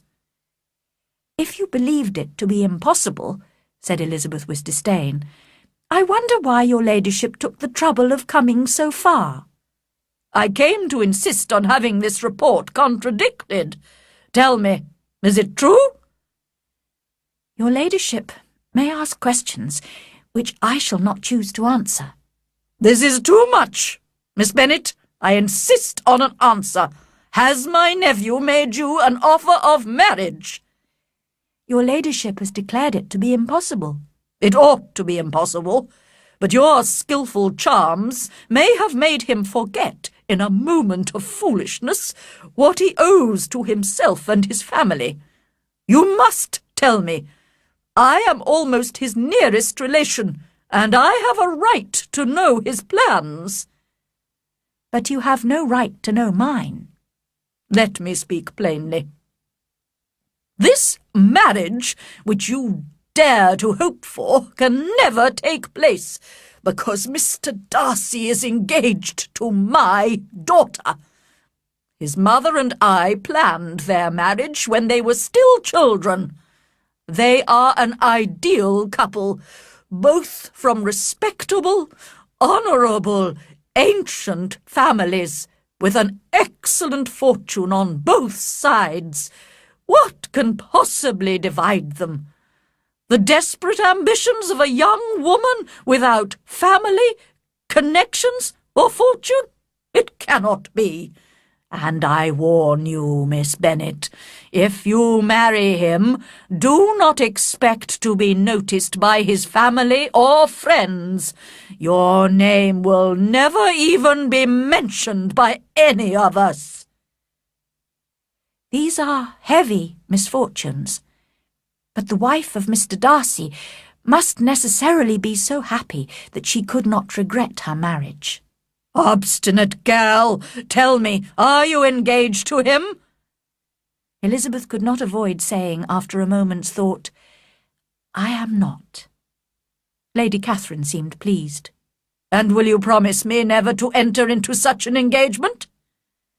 I will make no such promise. You have totally misunderstood my character if you think I can be persuaded by such threats. I do not know whether your nephew would approve of your interference in his life, but you certainly have no right to interfere in mine. To all the objections I have mentioned, I add one more. I am aware of your younger sister's elopement. Is such a girl to be my nephew's sister-in-law and bring shame on the ancient name of Darcy? You can now have nothing more to say, Elizabeth said coldly.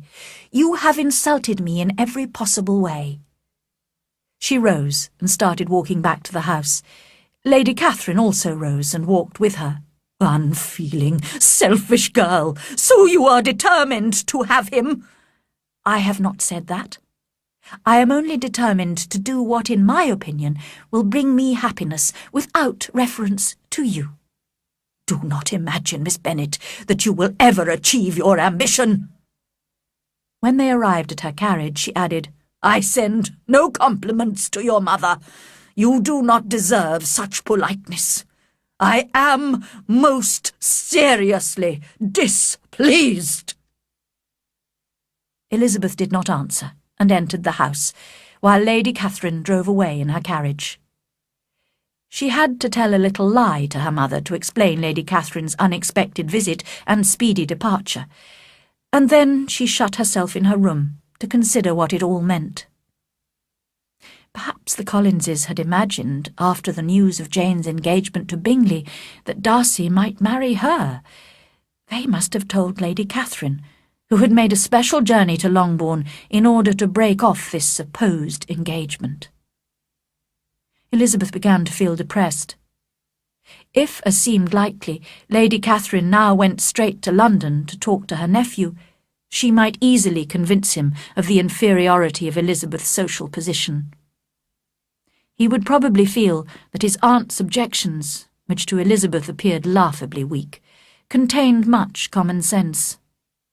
In that case, he might make up his mind not to marry her under any circumstances, and to keep away from Longbourn altogether.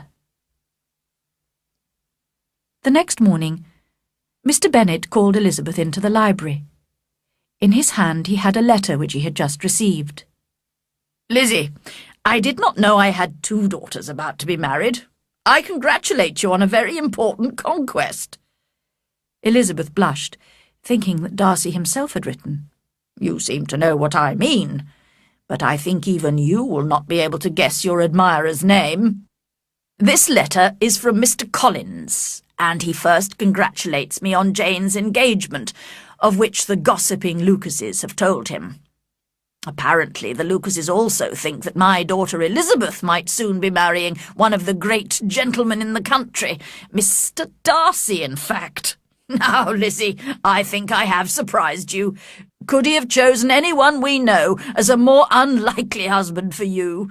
Mr. Darcy, who never praises, only criticises women, and who probably never looked at you in his life. What an admirable choice! Elizabeth tried to share her father's amusement, but had never appreciated his humour so little. He goes on to say that when he dutifully gave this news to her ladyship, she made many objections, and stated that she would never agree to the marriage.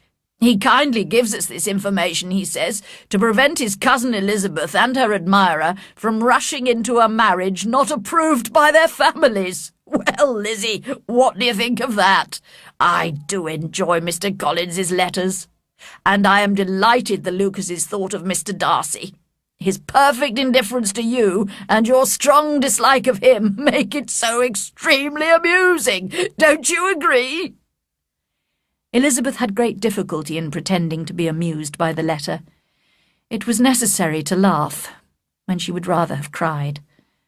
Her father had most cruelly hurt her by speaking of Darcy's indifference, and she began to wonder whether perhaps instead of his seeing too little, she might have imagined too much. In spite of Elizabeth's doubts, however, Mr. Darcy returned to Netherfield a few days later, and he and Mr. Bingley came to Longbourn soon afterwards. Bingley suggested they should all go for a walk, and while he and Jane concentrated on their own private conversation some distance away, Elizabeth found herself alone with Mr. Darcy. Taking a deep breath, she said bravely, "Mr. Darcy, I can no longer stop myself from thanking you for your extraordinary kindness to my poor sister. If the rest of my family knew of it, they would add their grateful thanks to mine." "I had hoped to keep it a secret," he answered. "But if you must thank me, let it be for yourself alone. I shall not attempt to deny that wishing to give happiness to you was one of my reasons for helping your sister. But your family owe me nothing. Much as I respect them, I believe I thought only of you." Elizabeth was too embarrassed to say a word. After a short pause, he added, "You are too generous to play with my feelings. If you still feel as you did last April, tell me so at once. My affections and wishes are unchanged, but one word from you will prevent me from ever mentioning them again." Elizabeth forced herself to speak, and immediately, though hesitatingly, gave him to understand that her feelings had changed so considerably since that time that she was now grateful and pleased to accept his proposal. When Darcy heard this, he was probably happier than he had ever been before, and he expressed himself as warmly and sensibly as a man violently in love can. They walked on, without noticing in which direction. There was so much to be thought and felt and said. She soon learnt that his aunt had indeed seen him in London after her disappointing visit to Longbourn, but unluckily for her ladyship, her critical comments and description of her conversation with Elizabeth produced exactly the opposite result to what she had intended. "It taught me to hope," Darcy explained, "as I had hardly ever allowed myself to hope before. I knew that if you had decided never to marry me, you would have admitted it to Lady Catherine openly and honestly." Elizabeth blushed and laughed as she replied, "Yes, you have experienced my honesty. After scolding you so rudely to your face, I was obviously quite capable of criticising you to all your relations." "I certainly deserved all your accusations. As an only son, I was brought up to be selfish and proud, and to consider myself superior to others. I would have continued like that, if you, dearest, loveliest Elizabeth, had not taught me a lesson. I owe you a great deal for that." "And how soon I thought better of you, when I read the letter you sent me. When I realised your description of events must be true, all my prejudices against you were removed." They talked of their unexpected meeting at Pemberley, which had renewed their interest in each other, of Georgiana Darcy's immediate liking for Elizabeth, and of the engagement between Jane and Bingley. "I guessed," smiled Elizabeth, "that you had given your permission for their marriage." "My permission? No. But I must admit I confessed to Bingley that I had made a mistake in supposing that your sister was indifferent to him, and I encouraged him to return to Netherfield to see if she still cared for him. I am delighted to hear of their engagement. He will be one of the happiest men in the world when he marries your sister. Only I shall be happier than him, when I am fortunate enough to marry you." Their conversation continued in this way, until they suddenly became aware of the lateness of the hour. They returned to Longbourn House, where they separated. That evening, Elizabeth could not help telling Jane her news. However, she almost regretted doing so when she saw the astonishment on Jane's face. At first, Jane could not believe that her sister was engaged to a man she had so disliked, and she wondered if Elizabeth could really be happy with him. But when she had been convinced by Elizabeth's explanations and promises, she was delighted, and congratulated her sister with all her heart. The next day, Mr. Darcy came to ask Mr. Bennet officially for Elizabeth's hand in marriage. Mr. Bennet also had to be persuaded that his favourite daughter could really be happy with such a proud, disdainful man. Only Mrs. Bennet did not need to be convinced, although she was, most unusually, speechless with shock when she heard the news. When she recovered a little, she cried, "My sweetest Lizzie, how rich you will be! What jewels, what carriages you will have! Mr. Darcy, such a charming man, so handsome, so tall. I am so sorry I disliked him before. 10,000 a year! Oh, my dear Lizzie!" During the weeks of her engagement, Elizabeth was glad to see that all her family were beginning to appreciate Mr. Darcy's good qualities. Determined to protect him from her mother's over-familiarity, she was relieved to see that Mrs. Bennet respected her future son-in-law too much to say more than a few words to him. In spite of this, Elizabeth looked happily forward to the time when she and Darcy would leave Longbourn and move to all the comfort and elegance of their own home at Pemberley. Mrs. Bennet was a happy mother indeed on the day when she got rid of her two most deserving daughters. It may be guessed with what delighted pride she afterwards visited Mrs. Bingley and talked of Mrs. Darcy. Mr. Bennet missed his second daughter very much and greatly enjoyed going to Pemberley to visit her. Mr. Bingley and Jane stayed only a year at Netherfield, before buying a large house in the north, only 50 kilometres from Pemberley. In this way, the two sisters were permitted their dearest wish and were able to visit each other frequently. Mary was the only sister who remained at home, as Kitty spent most of her time with her two elder sisters, which greatly improved her behaviour, character, and intelligence. Lydia and Wickham were always moving from one place to another in search of cheap rooms, and always spending more than they should. His affection for her soon became indifference, while hers for him lasted a little longer. They were not too proud to ask Lydia's sisters for financial help during every crisis, and Elizabeth and Jane both sent them regular gifts of money to pay their bills. Caroline Bingley was deeply offended by Darcy's marriage, but she did not show her bitterness, and was always extremely polite to Elizabeth. Georgiana Darcy, on the other hand, became greatly attached to Elizabeth, and had the highest opinion of her. Lady Catherine, however, was so rude about Elizabeth to her nephew that he broke off communication completely with her for a time.